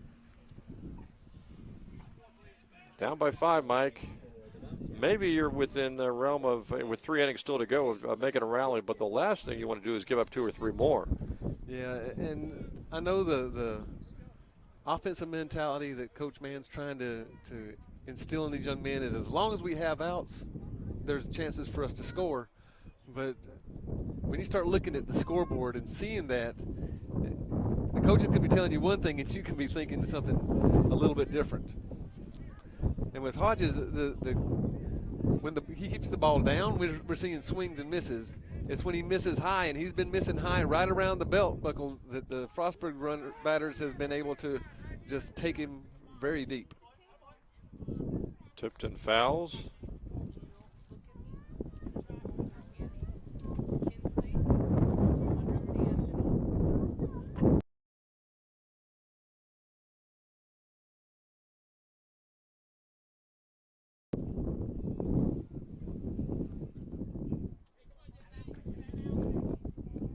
Runner at first, and 1 out here in the top of the 7th inning. Frostburg has already scored 5 runs.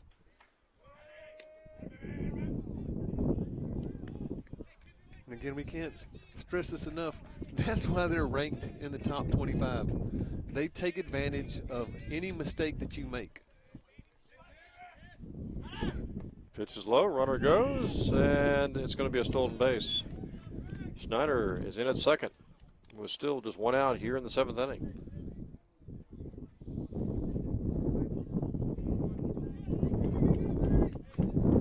And I don't have a radar gun, but I don't know if Kiefer could have thrown the runner out, even if he would have been able to come up with the ball cleanly and not be in the dirt.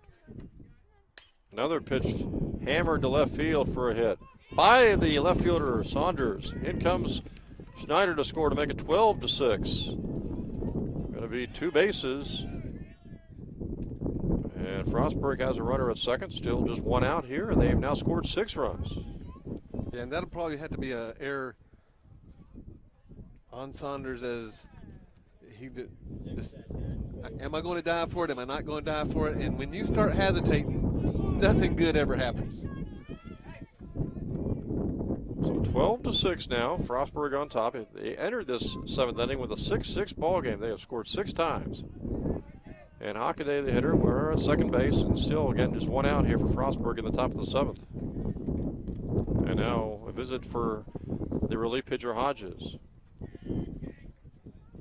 And Coach Mann's starting to feel the momentum that they had just be sucked out of his team. Knights got back-to-back homers in the 5th inning, and then the tying run in the 6th inning to even up after trailing 6-3, to even the game up at 6. And now Frostburg has scored 6 times, and they've got another runner at second base with 1 out. And that's it for Hodges.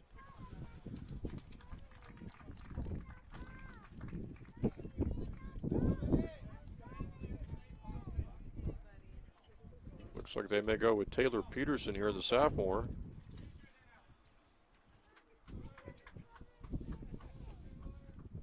.6'4", 220 pounds.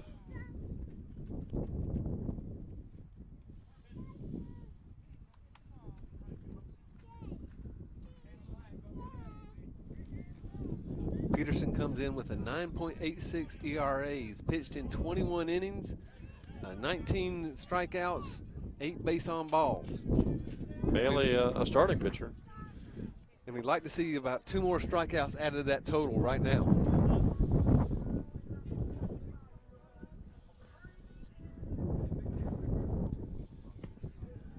Mike, as you mentioned, Logan Mann doesn't want to think any deficit's too much to come back from for his offense, but I'll tell you, you get 7 or 8 runs down, it's going to be very, very difficult when you've got just 9 outs left to go. And again, from our vantage point on the third base side, we can't look into the Knights. Frostburg's got another pitcher up, just starting to get loose, so I'm sure they're going to try to get their closer up and get him loose just in case things start to fall apart for him on the defensive end. Probably tell Hoffman, and I'm sure he already knows it, depending on what kind of lead he's got. Right now it's 6, could be more in the bottom of the 7th, just to throw strikes and get outs. Yeah, just throw strikes, let the defense work for you. If the Knights want to overswing, let them do that, and get us at least 3 more outs so we can get our closer in and finish this game off. The Knights, though, don't want to let Hoffman off the hook.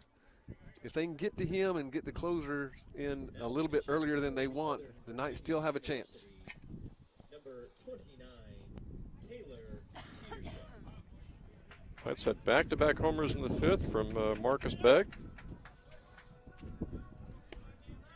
And they were able to use those back-to-back homers to go from a 6-3 deficit to 6-5. They tied the game in the 6th inning, which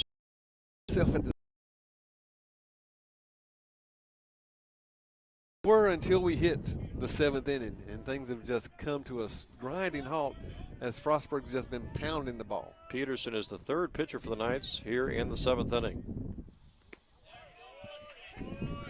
Facing Hockaday, 1 on at second base, 1 gone for Frostburg here in the 7th.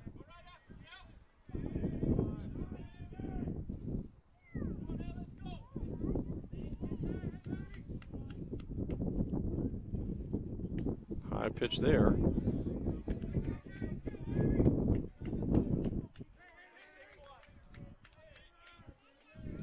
Well, that was, again, another smart pitch. The first one was right at the top of the strike zone, called for a strike. Try to get a little bit higher. Maybe the batter would go fishing for it. There goes the runner, stealing 3rd, and he'll go in unopposed, no throw. So now a runner at 3rd for Frostburg, and still just 1 out here in the 7th.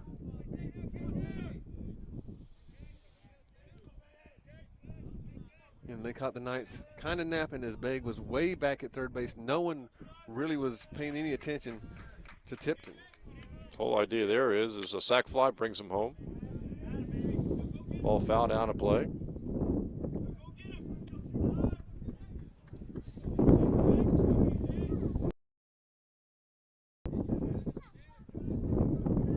I've had baseball coaches tell me before that they can come up with 20 ways to score from 3rd base without even thinking hard.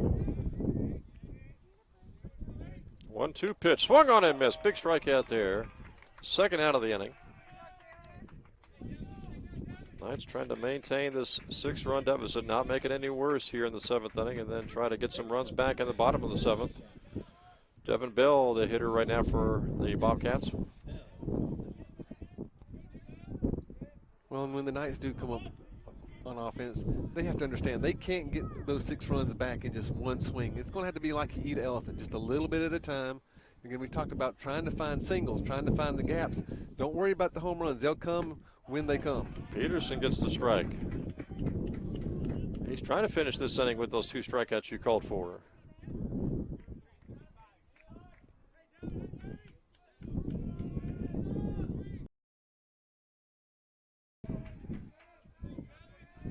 Oh, 1 pitch. Just outside and high, 1-1.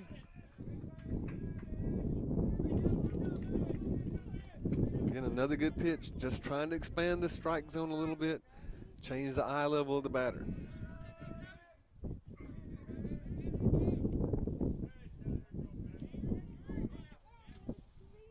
That one's high, and it's 2-1 now.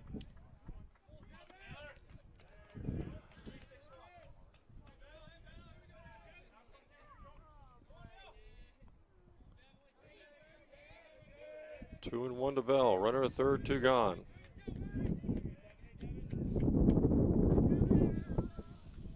Peterson's pitch is hit towards right field and over the right fielder's head. Hilburn will get it at the wall, and in for a double goes the hitter. It's now 13-6 Frostburg.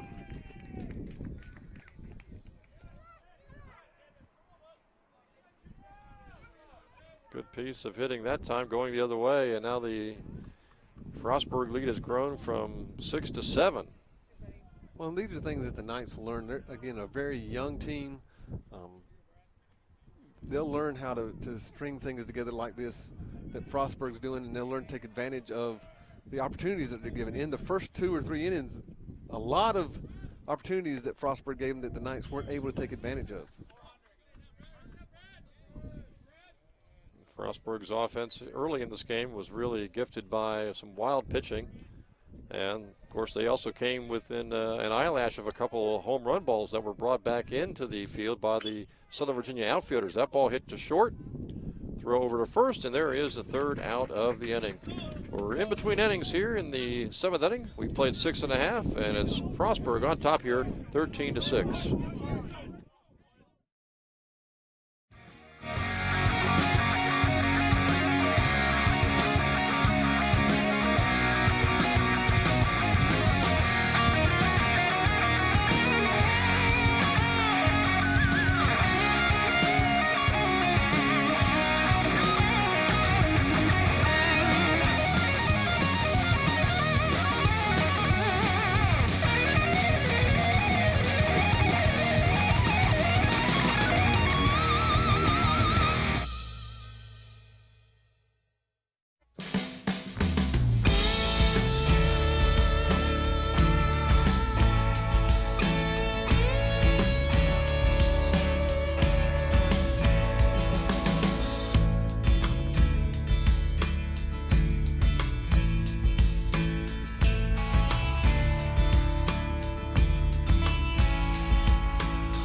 Welcome back to Rockbridge County High School. 13-6 is your score now. Frostburg on top of Southern Virginia here in baseball action.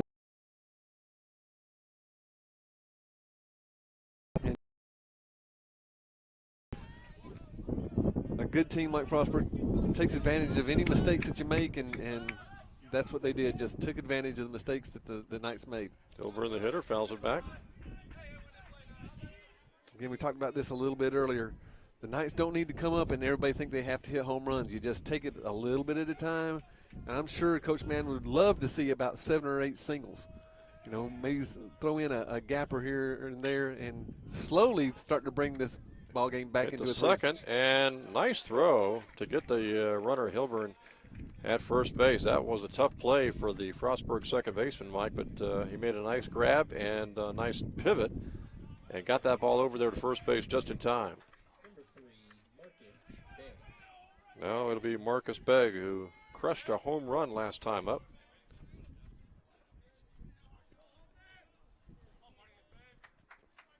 Again, Begg's starting to increase his output, his batting average, 2 for 3 today, coming out of the slumps. And that's what Coach Mann's got to be a little bit excited about, is some of these players are starting to come out of the early season slump that they've. Fifth inning when Begg and Davis Jones went back-to-back. 5. Now it's 13-6 Frostburg. 1 gone here in the 7th inning. Hoffman just trying to throw strikes with a 7-run lead for Frostburg.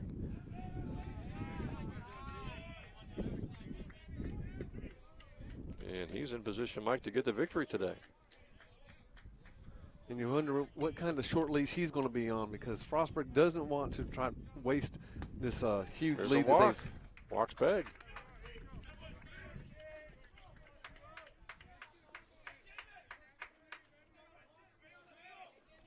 So now the DH, Davis Jones, who again homered last time up.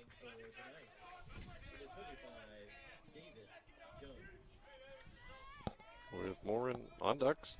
And the Knights, I guess you might mention, Mike, just not looking for the long ball right now, just looking to string some hits together, get some base runners on. And that'd be the thing that puts the most pressure on Frostburg is just multiple base runners. Ball bounces up there. Begg's not going to go anywhere, not take any chances here, down by 7.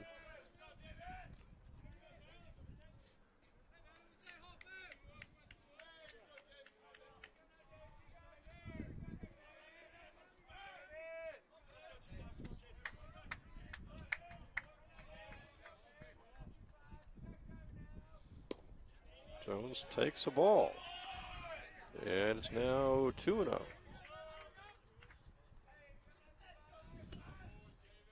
And they're going to talk to Hoffman. Yeah, not very long until the coach comes out, going to Hoffman, and I'm sure saying something to the effect of, "You got a 6-run lead, son. Pitch the ball into 7-run lead. 7-run lead. Pitch the ball into the strike zone and let us get some outs for you." And you want to say that now before things really start to build up. Yeah, you don't want to get 2-3 runners on base. Because they're a double play ball away from getting out of the inning. And they've turned 2 double play balls in this game. Yeah, they've taken advantage that the Knights have presented them. Knights. 2-0 count to Davis Jones with Begg at first, 1 gone.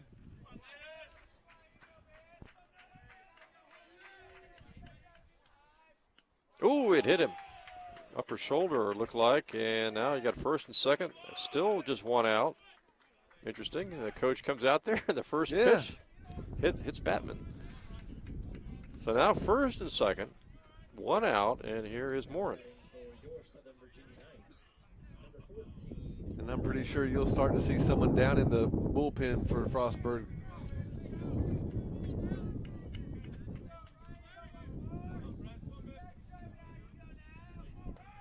Two Knight base runners take their lead here with 1 gone in the 7th inning. Hoffman's pitch is high. Well, you wonder at this stage, even though he's got a big lead, how much of a short lease after that visit to the mound, I guess, might be for Hoffman. Another high pitch almost hit him that time. And Hoffman's falling. I don't know. Since that visit to the mound, it looks like his control's actually gotten worse. He's falling apart now.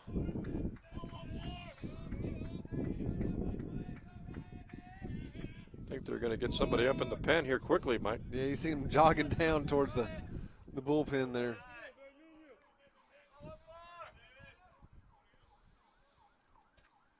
Pitch is crushed to left field. But the left fielder right there to make the play for the second out of the inning. Hit well, but right towards the left fielder. So now 2 outs here in the 7th inning. Well, now it's up to Zach. Again, get on base any way you can. McNally, the first baseman, has runners at first and second, but 2 are gone now for the Knights in the 7th.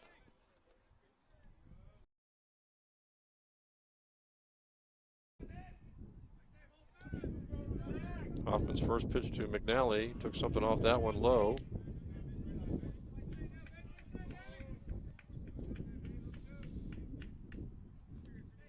Marcus needs to be careful out at second base there.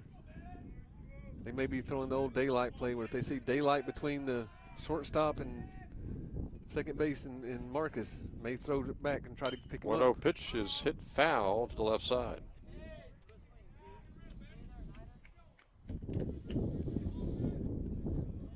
Hoffman's hoping to get the 3rd out. McNally would love to put this ball over the fence and close that deficit down to 4.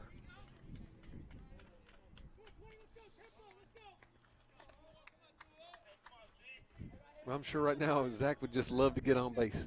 Not thinking about the home run, but just let the swing naturally happen. And if he can find any open space on the green in the outfield, he'd be ecstatic. Hoffman trying to get the 3rd out for Frostburg and maintain this 7-run lead here in the 7th inning.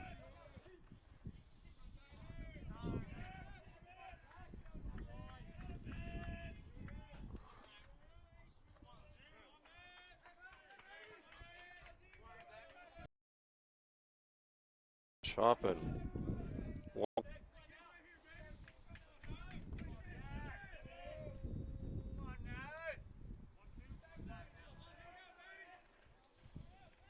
1-2 pitch coming from Hoffman to McNally.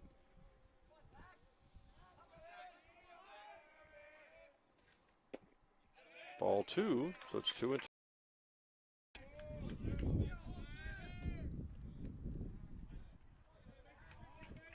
You see the shortstop and second baseman out there playing around with Marcus Begg, trying to keep him close enough that a ball doesn't from second base. That ball hits McNally. Looked like. Oh, and they say he didn't try to get out of the way. So they make it a ball and make it 3-2. You don't see that called very often. So now the count is full. And I wish I've never seen that, actually. I wish baseball would go toward what softball is. If you're in the batter's box and the ball is in the batter's box, you don't have to move. 3-2 count.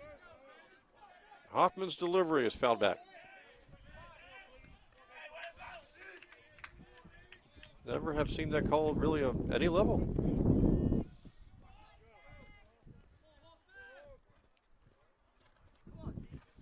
We'll have to try to get clarification from one of the coaches and see what the heck is going on.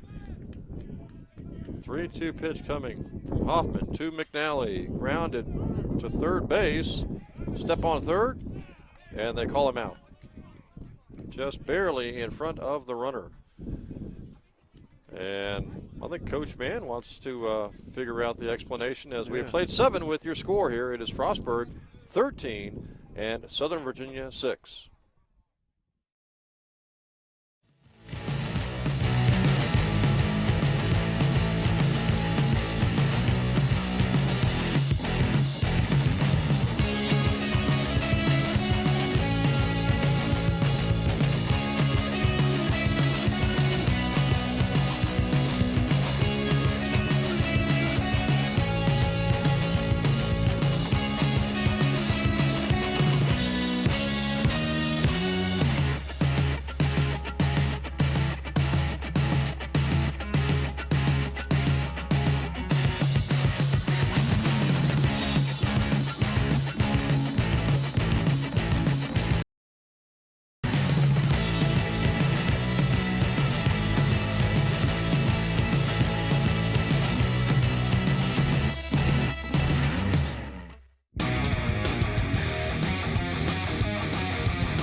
Jim Resnick and Mike Harmon back here at Rockridge County High School. We have played 7 innings. It is Frostburg on top here of Southern Virginia by a score of 13-6. Starting the 8th inning with Taylor Peterson, Southern Virginia's third pitcher, out there throwing for the Knights. Knights are down by 7 as we start the top of the 8th inning. And that pitch fouled and out of play.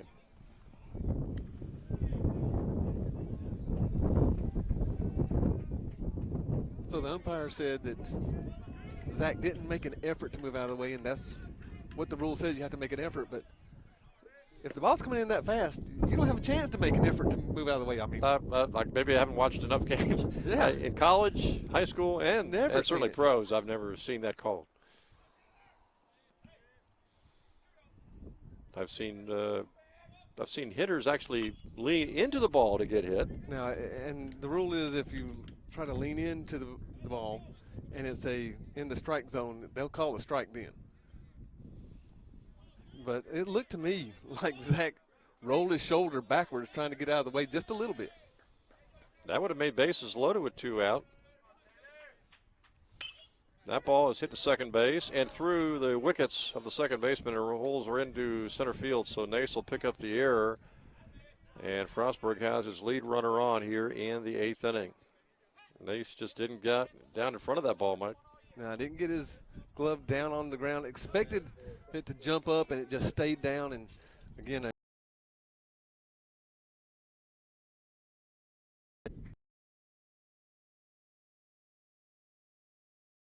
no, actually, I believe Saunders had one. Yeah. Got a pinch runner in now for Frostburg. Cody Harmon is the hitter. Can't see the number of the pinch runner. Frostburg already on top here, 13-6 in the 8th inning.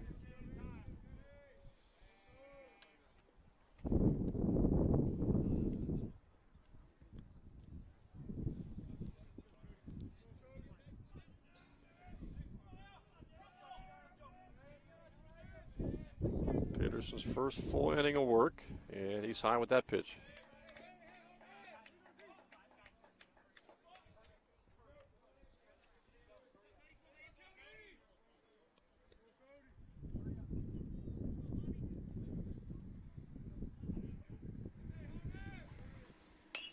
Peterson gets Harmon to dribble the ball to shortstop. It's off the shortstop's glove into left field for a hit. First and second as Morin tried to keep that ball in the infield. Did a good job trying to get to it. And now first and second, nobody gone here for Frostburg. Yeah, even if Morin would have came up with that ball, his momentum taking him so far to the third base side, there's no way he would have got either one of the base runners out. Now Jamal Wyndham, who clubbed a 3-run homer last time up. Number 7, Jamal Wyndham.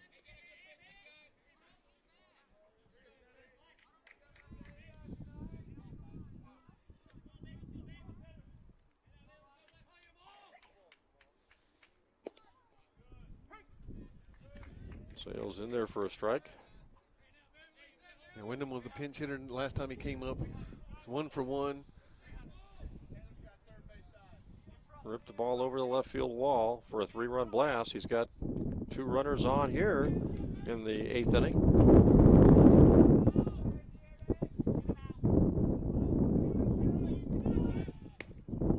Runners are going to go. There's the throw down to third base. And looks like they got him. Yep, got him at third. Good throw by the catcher, Kiefer. Other runner will move on to second base on the double steal attempt. Good strong throw, Mike, from Kiefer, the catcher, down to third. Great throw, and Begg was able to get there in plenty of time. So 1 gone, runner at second. Wyndham's got a couple of strikes on him now.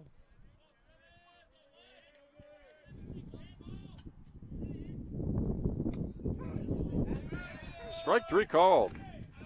That's the second out of the inning. Interesting decision there by Frostburg with a 7-run lead for the double steal, obviously thinking the Knights weren't going to be expecting it, and they could put 2 runners into scoring position. Now they've got 2 outs and a runner in scoring position.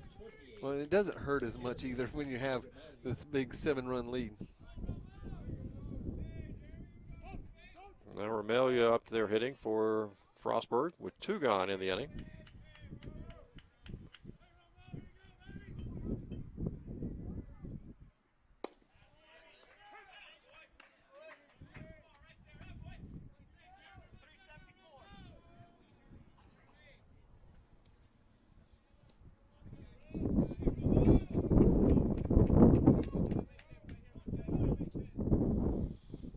Peterson's pitch, hit to Begg, makes the grab.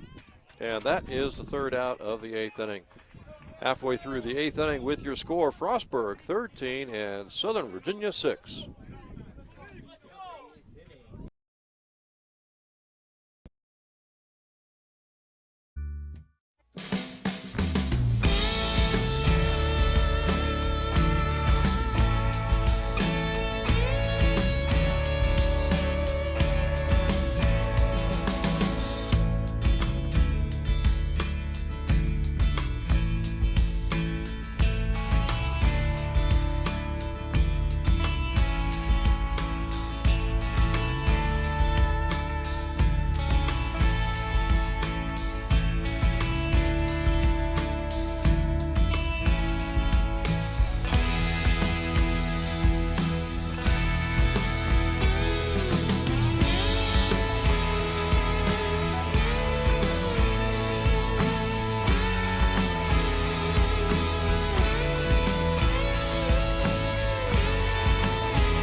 Tim Bresnahan, Mike Harmon back here at Rockbridge County High School. We're into the bottom of the 8th inning, and Frostburg ranked number 12 in the country, again scoring all those runs in the 7th inning to take a 13-6 lead. And now, Mike, the Knights are down to their final 6 outs here in the 8th and 9th inning, trying to make the comeback. Yeah, and Frostburg's going to be counting those outs. Any way they can accumulate those 6 outs. The Knights want to extend this as much as possible. Jordan Kiefer is the hitter. Hoffman still out there throwing. Second pitcher of the day for Frostburg. High pitch. And we wonder if he puts another couple of guys on, whether he'll get the heave-ho and they'll go into the bullpen. Well, we can see 2 pitchers down warming up for Frostburg, and I don't think he's going to have a very long leash. Popped up to the first baseman, who can't make the grab. The right fielder couldn't get over there in time, and the first baseman was trying to make that catch, maybe looking a little bit into the sun, over the shoulder catch. Yeah, the sun and the wind, and we've talked about the wind earlier in the day, how it can really cause that ball to move on you when it gets that high up in the air. 1-1 the count now on Kiefer.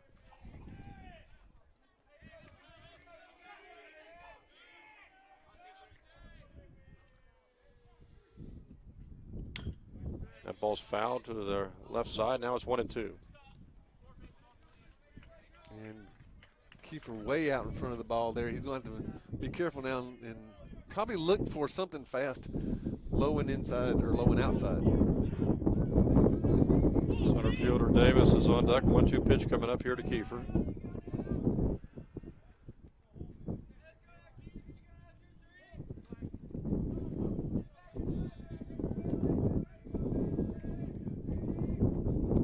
That ball is low. It's now 2-2.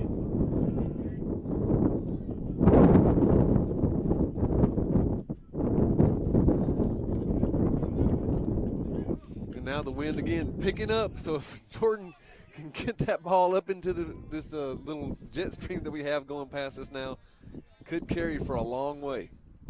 High pitch off speed, 3-2.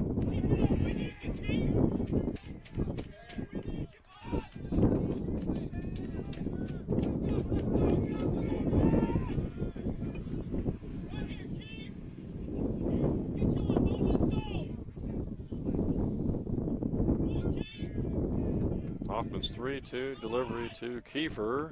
Swung on a miss, strike 3, and that's the first out of the 8th inning here for the Knights now. So it'll be Cody Davis, the center fielder, coming up there for Southern Virginia. Now batting for the Knights. And with each out, the Knights are getting closer and closer to that final nail in the coffin, so to speak. It would be a big conference loss. They would fall to 1-3 in the conference with a doubleheader coming up on Saturday, Mike, on the road at Penn State Harrisburg. Well, the Knights have to be looking at the silver linings of what's going on. They've been able to put up 6 runs against the number 12 team in the nation right now. I know Coach Mann would want more, but there's signs of life now out of this offense. That ball's hit solidly to center field for a hit. So Davis has another hit. He's got several hits on the day. Saunders will be the hitter. Nace on deck. And by no means is Penn State Harrisburg a pushover. They split with Frostburg in their last game. So yeah, they were 8-10 overall in the season. And we'll see a pitching change now. The Frostburg's not going to mess around. Don't want to take any chances. So 1 on, 1 out here in the 8th inning. Frostburg will change. Looks like maybe they're going to go with the left-hander. Clift.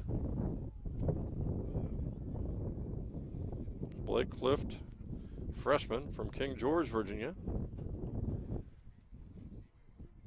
And lefty against lefty with Saunders up there. And Clift's only pitched in a third of an inning.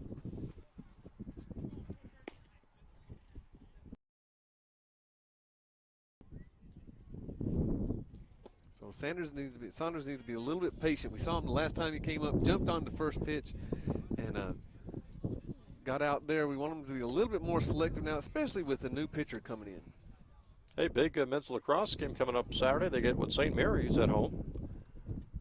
And you start to think the women first Capital victory the other day, and what are the odds for both lacrosse teams maybe getting into the top 6 and making the postseason for the Capital, because we know how tough the Capital can be for lacrosse. Yeah, you know the top 3 teams for well, the men, I guess, Salisbury and Frostburg probably. Locked up. We've got Salisbury, you got Frostburg. CNU's no pushover, and neither is Mary Washington. So those 4 teams are usually going to all be in it. Now everybody else is playing for those other 2 spots, wherever they may be. And this would be a huge win for the Knights. If they can take this game against St. Mary's coming up, that would put them really in the driver's seat, because now you have St. Mary's and Wesley with losses in the conference. It'd be great to see a few of the spring teams make the Capital and join the men's basketball team, which got into the tournament. Well, and I'm sure all the coaches and players would love to prolong their season. Cliff, the freshman, facing Saunders, 1 on, 1 out. And his first pitch is high.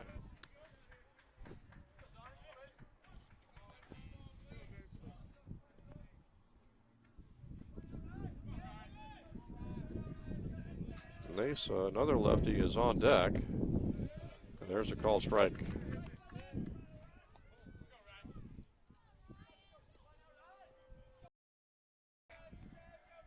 Something off that one. Saunders way out in front, Mike, on that swing.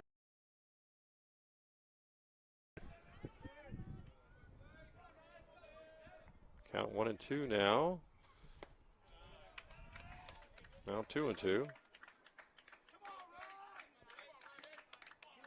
Again, with 2 strikes, Saunders has to do something a little bit different, just trying to get to contact. Don't try to be the hero.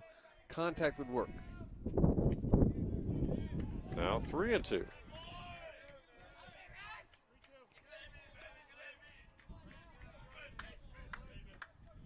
Top of the order coming up in Nace. 1 out and 1 on, and a 3-2 pitch to Saunders. That'll do. Hit the left field, base hit. Davis on his way to third, and he's in, and Saunders gets 2. Second and third, still just 1 out. And here comes the leadoff hitter now, another freshman, Jordan Ace, another lefty. If he can put a single into the outfield and drive home 2, send the leads down to 5.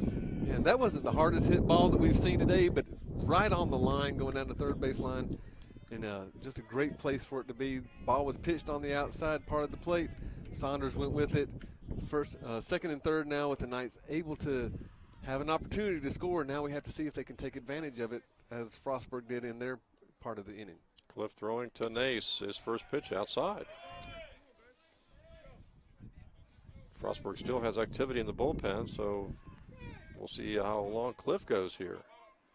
He might have been really aimed at getting those lefties, and that's it. 2-0 to Nace. What do you think, Mike? If he doesn't get Nace, they're going to switch to a right-hander? They may, again, now you got bases loaded. One swing cuts this deficit over half. Nace hits the ball to second base. They'll go for the out at first base and pick up out number 2 of the inning as the Knights get a run home to make it 13-7. Now 2 gone with Saunders at third. And the Bobcats from Frostburg aren't overly upset about that. They'll give up a run to get an out. And you called it. Yep, Cliff's coming out of the game. He was only in there. Switch to a righty. He was only in there to face the left-handers. I thought since he got the out, they might just leave him in for a one-hitter. But Frostburg seriously wants to take this ball game and improve their Capital record to 2-1. Now pitching for the Bobcats of Frostburg State University, number 14, Jake Stevens. So Jake Stevens, right-handed junior, will come in to pitch. He'll try to get the last out of the 8th inning, and we'll see if he sticks around for the 9th.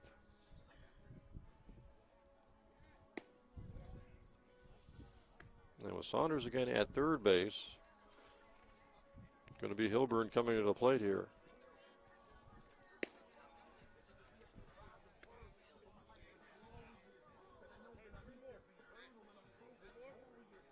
You know, we're talking about the men's lacrosse team. A lot of good freshmen, especially on offense here in the last couple of games for the Knights.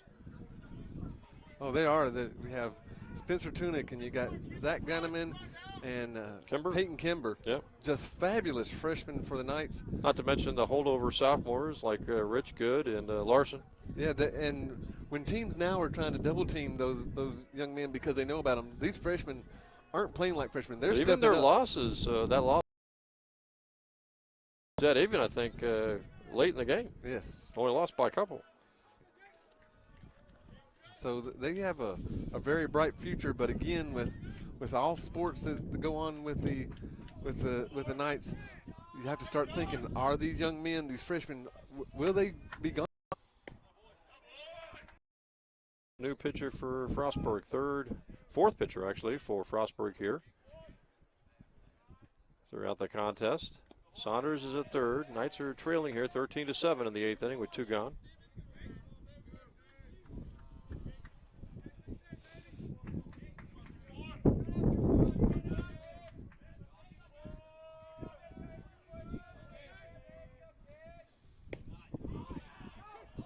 Called strike, and that one looked a little high, Mike. It did look a little bit high. And again, you got to be at the mercy of the umpire, and if he's going to call it there, you hope he calls it there for your pitcher. And that ball is cranked out to center field. And that is the 3rd out of the inning. We have played 8 innings here from Rockridge County High School with, again, your score, Frostburg 13 and Southern Virginia 7.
Jim Bresnahan, Mike Harmon again back here at Rockridge County High School. 9th inning ready to go as the Knights trail the Frostburg Bobcats 13-7.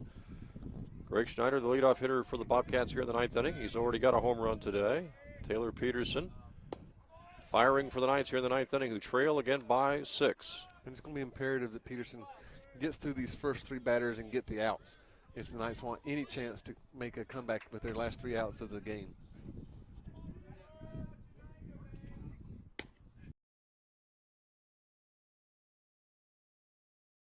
Struggled off and on after a good start in the first couple of innings, and Hodges came in with 2nd and 3rd, nobody out, and just could not really get anybody out for a few times, Mike, and he left the game, and Peterson took over to finish that 7th inning when Frostburg scored, 6 or 7 times in the 7th inning. It was a 6-6 game, and Frostburg jumped on top by scoring 7 times in the 7th inning for a 13-6 lead, and right now it's 13-7. Yeah, Hodges never looked comfortable out there on the mound. Don't know if his warm-up wasn't long enough or what happened, but it just did not look comfortable.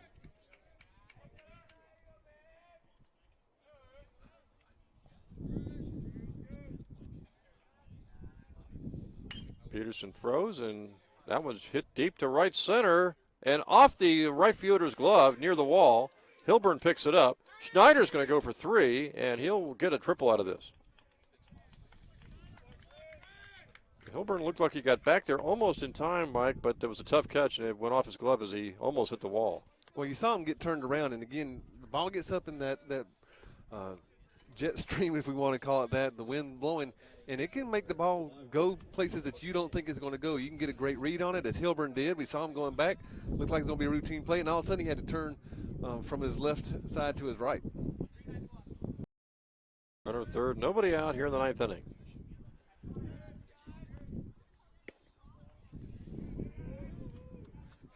First pitch, a ball to Tipton.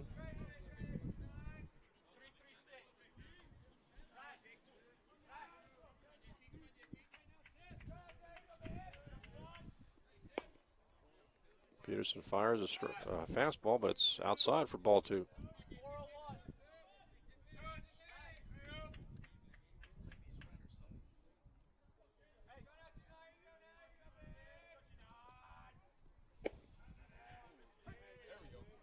Called strike to make it 2-1 now. And Peterson can't be deterred by that hit. He's got to, again, keep pounding the strike zone.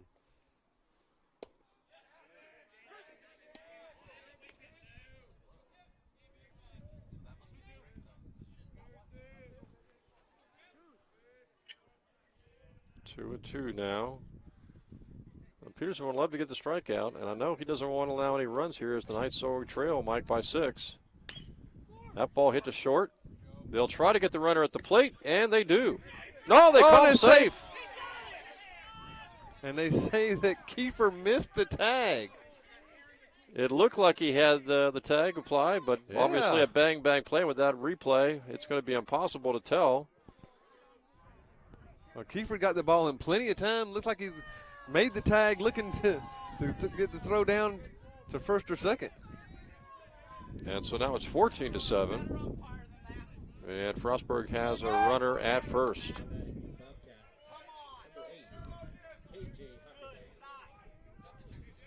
Kind of hard to picture how Kiefer getting the ball and the runner not really sliding in head first or anything, how you can miss a tag like that. When he got the ball out in front of home plate, so the runner had to try to go around him, and I just got no idea.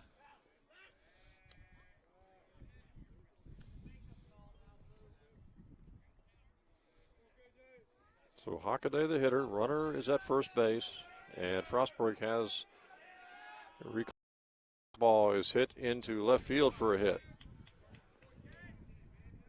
And Frostburg now with runners at first and second.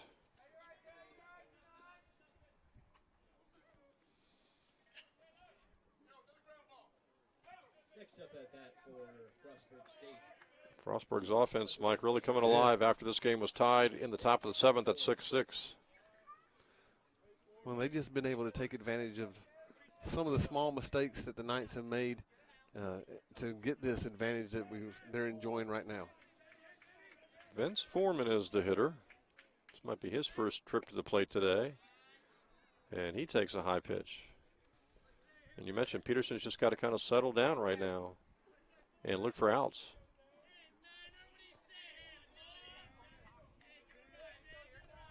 Again, this is very hard for a young pitcher. You get things that you think you should have gotten outs on and then be able to settle down and focus on the batter. Very tough for young pitchers. Peterson, a sophomore, 6'4", 220 pounds. Got a strike that time.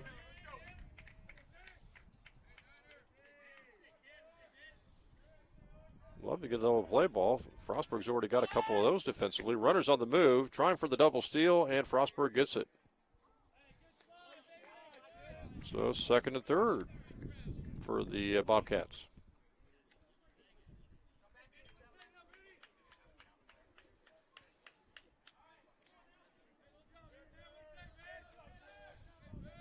None out in the 9th inning, and second and third for Frostburg. Already a run home for the Bobcats, who lead it 14-7.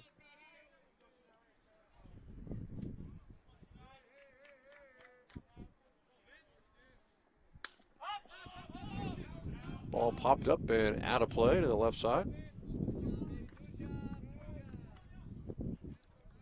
And that seems to be the MO for Frostburg. Anytime they have first and second, they're going to try to straight steal to get second and third. Again, keeps them out of the double play. Keeps them out of the double play. Puts two in scoring position.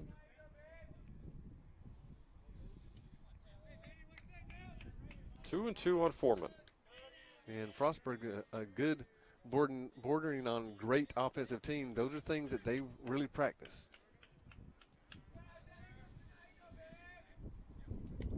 That ball gets away from Kiefer. Not far enough for anybody to advance, though. Doesn't appear to be an offense that's really, doesn't have the huge hitter. It's really a spreader across the batting order. Well, like we talked about, just taking advantage of some of the missed opportunities that the Knights present them. So you wonder how Frostburg might rank against some of the teams like Newport, maybe Salisbury. Yeah, four teams from the Capital are ranked in the top 25. You got Mary Punch Washington to shortstop. Good play. And nice play on both ends, Mike, for Great. Morin and the first baseman. Morin picking that ball and getting it over to McNally. McNally with a good stretch for their first out.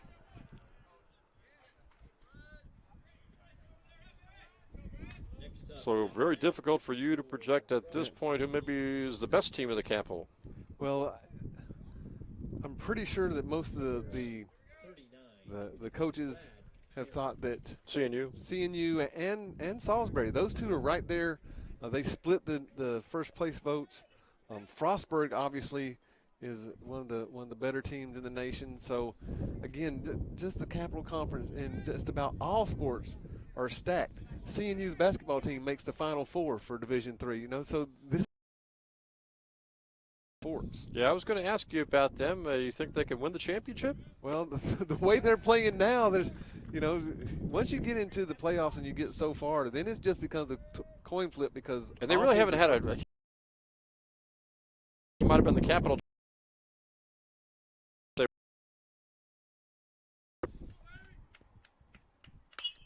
That ball is hit into the air to right field. Hilburn is back there this time, makes the catch. Frostburg will go ahead and send the runner home from third for the 15th run for the Bobcats. So it's now 15-7. Two are gone here in the ninth inning with a runner at third for the Bobcats.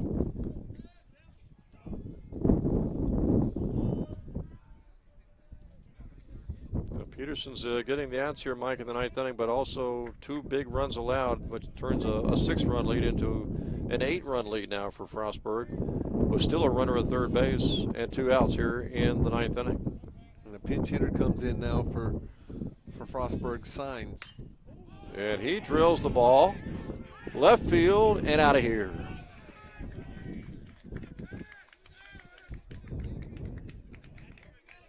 Signs has been getting a lot of starts, I think, this season. Maybe getting the rest today until come into the ball game, right?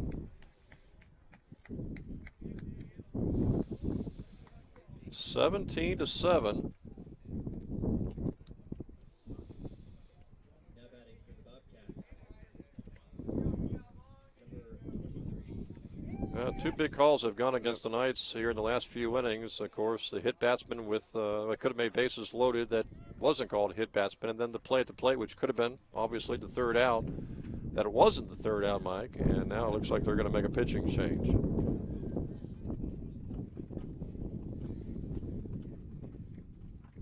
So the Knights are going to go to their fourth pitcher of the day.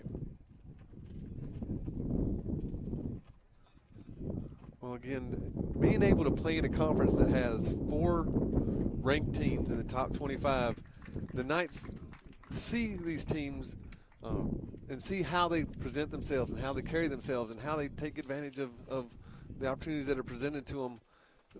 They're able to try to mimic it so they get better. And, the old saying is you don't get better by playing the weak sisters. You get better by playing the toughest competition. And 4 of your top teams in the Capital Athletic Conference are national ranked. Tanner Black, new pitcher for Southern Virginia.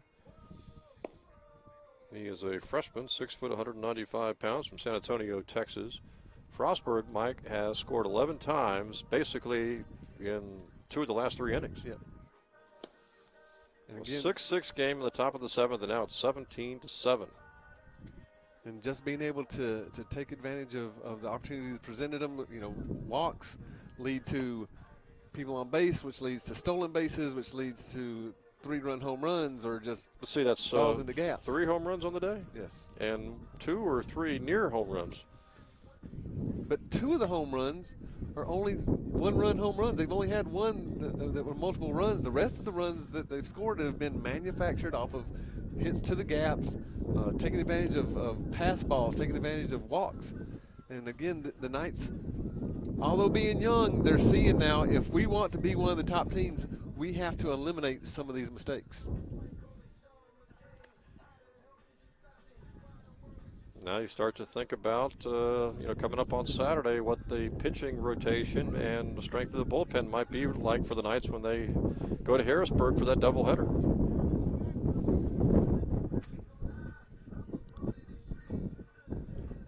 Well, right now, ranked in the top 25, you got Salisbury at 10, Frostburg at 11, Washington 17, and Roanoke received votes that the Knights just lost to earlier on. Yeah, Mary Washington, before they started Capital Play, they were 14-2. And again, one of those losses they have in the conference came to the Knights. So the Knights can play with these teams. It's just, can they eliminate the mistakes that we've seen all too often? Can they take advantage of playing maybe some of the what could be the second-tier teams? Yeah. Make up some hay on some of those teams in an effort to get to 5th or 6th eventually before the season ends. Cody Harmon, the hitter, facing again the freshman, Tanner Black, with 2 out here in the 9th inning for Frostburg in a 17-7 ball game.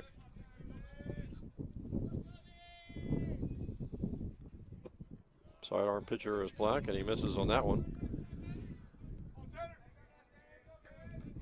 And one of the things the Knights have to look at is Frostburg is not a team that's 10 runs better than they are.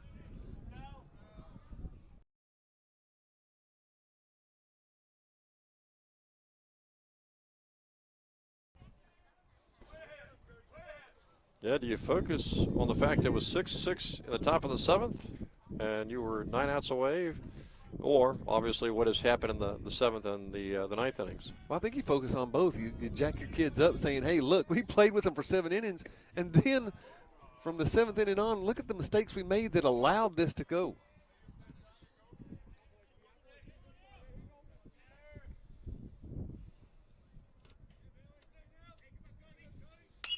Ball ripped to left field. Saunders was going to take a dive after it and chose not to play back and play it safe. Single for the Bobcats here with 2 gone in the 9th. Now batting for Frostburg State University, number 7, Jamal Wyndham. And that's been the big difference between Frostburg and the Knights today is with 2 outs, Frostburg has shut the door on the Knights offensively. With 2 outs, Frostburg has been able to take advantage of the Knights defensively. Wyndham, who's got a big home run in this game. And the only home run that has multiple RBIs to go along with it. Well, Science just hit one. I think that was a 2 or 3 run. Yeah.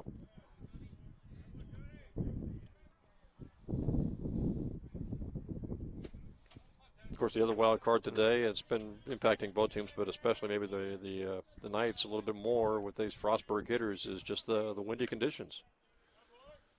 Yeah, but both teams have to play with it. So, if Frostburg's taking advantage of it, the Knights should be able to take advantage of it also. 2 strikes on Wyndham.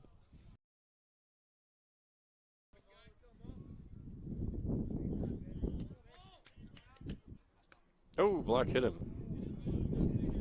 So Wyndham takes one in the back, and it's 1st and 2nd with 2 gone.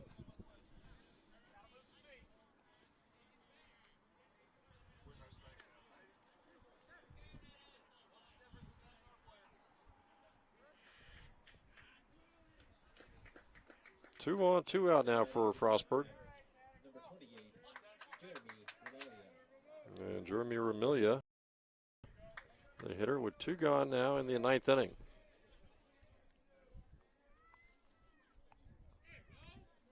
And you want to get this batter out. You don't want to get back to the top of this potent lineup.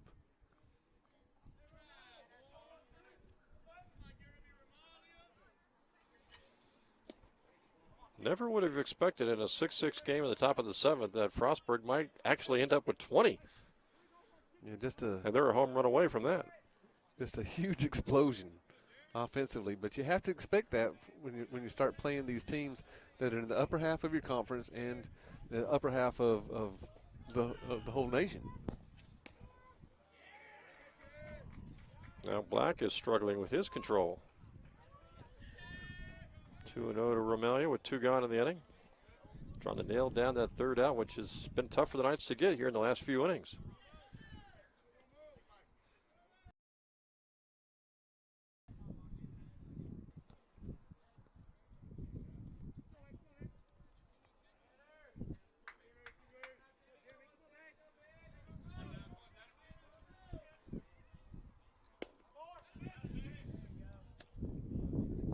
Surprised Frostburg hasn't done the old double steal. Yeah. Maybe they feel a little bit secure now being up this 7 runs. That ball's 10 runs. popped out of play.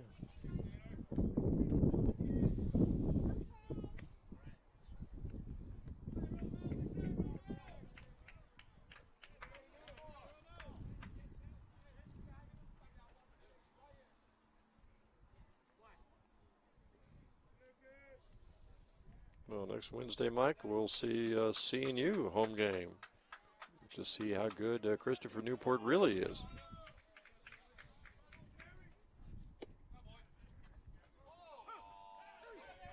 They call it strike 3. Wow, and what a delayed reaction. Takes quite a while to get that 3rd strike call. You just never know sometimes whether. But that is the 3rd out of the inning, and we are going to the bottom of the 9th with your score: Frostburg 17 and Southern Virginia 7.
Jim Bresnahan, Mike Harmon back for the bottom of the 9th inning for the Knights, who again trail 17-7.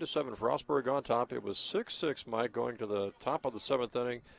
And Frostburg really exploded in the top of the 7th and added to it in the top of the 9th. And now it's a 10-run ball game as we go to the bottom of the 9th. And the Knights are down to their final 3 outs. And again, the Knights just need to try to manufacture some runs. Don't go for the home run hit, because one run's not going to do you any good. You need multiple people on base and multiple runs. Marcus Begg will start things off for the Knights. First pitch is a ball.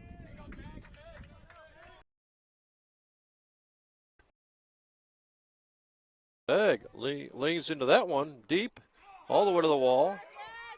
Marcus, who's had a home run today, will wind up with another double. So Begg's got a home run, a double on the day, and he gets this 9th inning started off for the Knights on the right foot with a double over the left fielder's head.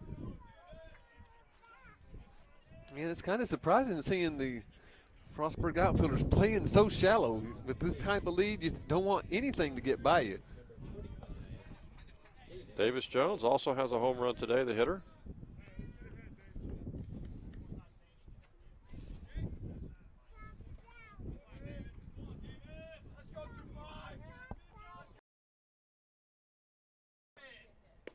Frostburg so far. Well, again, feeling very comfortable with a 10-run lead, but the Knights really need to try to make them pay for the mistakes that they made, especially that double, giving up a double there.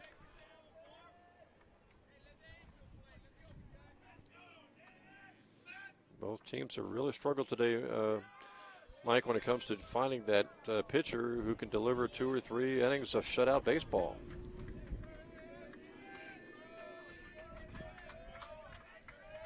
Two and 1 to count here.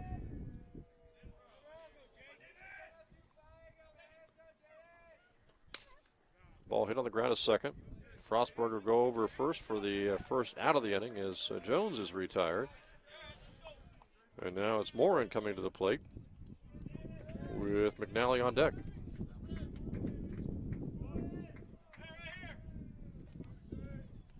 Again, I know 1 run won't. It's something that the Knights can build on going into their next game.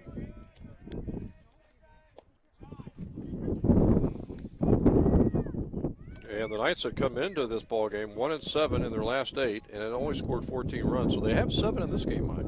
And they've done a much better job manufacturing the runs. Just got to do a Morin better grounds back to the pitcher, who gets the runner at first and holds Begg at third. So now 2 out here. And the Knights just have to do a better job now of eliminating chances that they give the other teams to score runs. And we'll see how they can do at Harrisburg on Saturday. I'm sure Coach Mann would love to get the doubleheader sweep on the road, especially with Newport coming up on Wednesday. That's got to be the goal, is on Saturday. You got to come away with both wins. Hitter McNally now with Begg at third and 2 out. Frostburg trying to wrap up their 8th victory on the season and improve to 2-1 in the Capital Conference. This loss today would send the Knights to 1-3 on the season in the Capital and 5-12 overall. And the Knights will have lost 8 of 9, Mike. Yeah, and if you're going to slump, you want to slump in the early part of the season. You want to start building right now, and that's what they can do on Saturday, is start building. But Harrisburg, one of those teams probably fighting for the 5th or 6th spot too when they look ahead to the postseason. So they probably have the same game plan the Knights will have, is try to get a doubleheader sweep. Well, it's going to be 2 evenly matched teams. It's going to be the team that commits the less mistakes that'll come out of those games. The Knights can look back on this game and find what they've done not so well and try to clean that up before Saturday. McNally draws the walk, first and third, 2 outs. Now batting for Southern Virginia University. So Nick Carter will come in. This will be his first appearance at the plate today.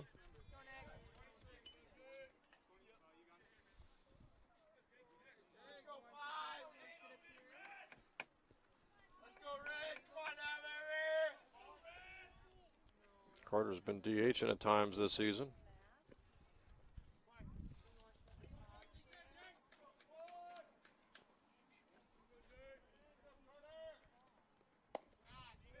Pitch is a called strike. That looked pretty low to me. Looked a little low.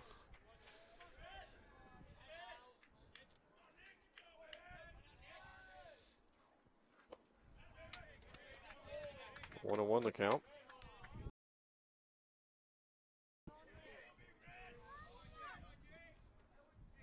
Boy, if managers and home plate umpires can get together after a game and just kind of talk for a few minutes. Whoa. There would be you need someone to mediate that. Be like one of those Republican debates. Huh? Yes, it would. Knights have first and third. There are 2 out here in the bottom of the 9th inning for Nick Carter.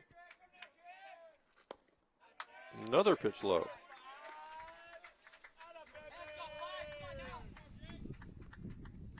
Two and 2 the count.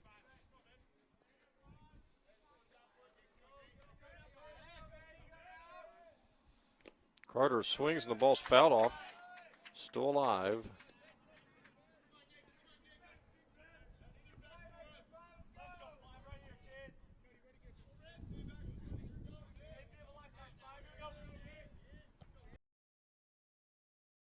junior pitcher for Frostburg, trying to nail this victory down.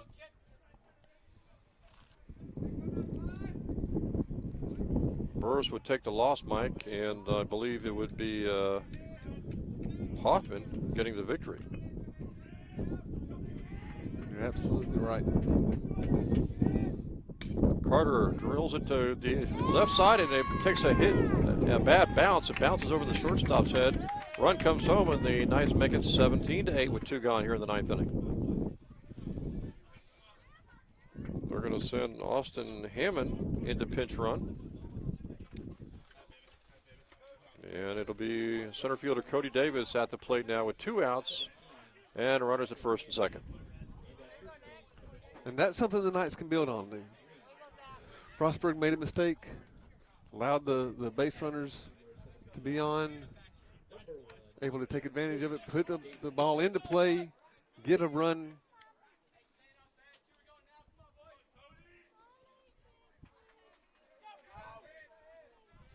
Davis the hitter, and he's had some big hits today. And that's all the Knights need to do. Again, put the ball in play, try to find some gaps. Don't have to go for the home run.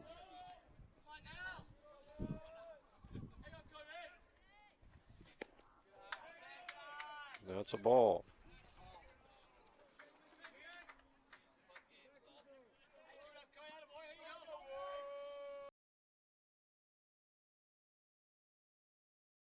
Outs and 2 on for the Knights. That pitch low.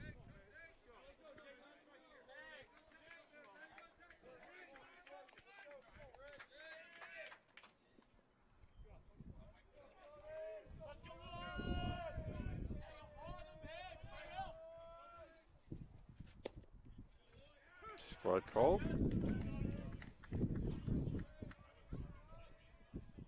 2-1 on Cody Davis now.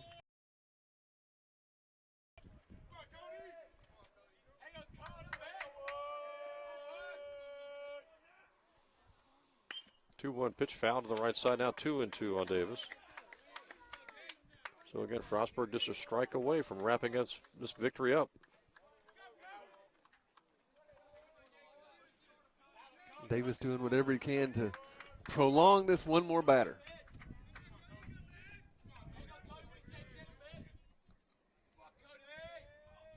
Stevens pitch high.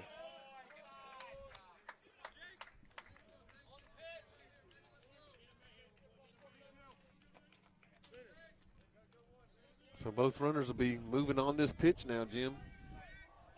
3-2 pitch coming to Cody Davis. That ball hit to left field. Center field make that and grab for the 3rd out. So Frostburg locks up this victory, Mike, and really due to its offense, outscoring the Knights 17-8 and outscoring them in the final 3 innings by a count of 11-2. Well, that's the big thing. Outscoring them in the final 3 innings, taking advantage of the pitching woes that the Knights had. We saw Burris struggle with 2 batters in the 7th inning, and then Hodges comes in, never felt comfortable. That's when the Frostburg really jumped on top of them, and then the Knights just never could come back from the deficit that they faced. And the Knights now look ahead to Saturday to that doubleheader against Penn State Harrisburg. And as we've been talking about, they really could use the doubleheader sweep on Saturday. That has to be the mindset for the Knights now. They can't go in thinking we just want to get a split. They have to be looking for the sweep in order to get them back into running for one of those top 6 places.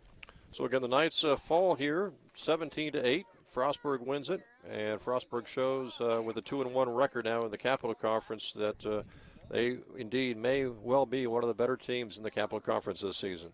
Yeah, they're one of the class acts. They got some first place votes to come in first in the Capital Conference. But when you have Salisbury and CNU right there with you, you know you're always going to be facing one of the top ranked teams. A lot of experience right now playing against these great teams. On Saturday and get that much needed sweep against Penn State Harrisburg on Saturday. That's going to wrap things up here from Rockbridge County High School. Final score again today, it was Frostburg 17 and Southern Virginia 8. For Mike Harmon and all the crew, I'm Jim Bresnahan. Thanks again for joining us today.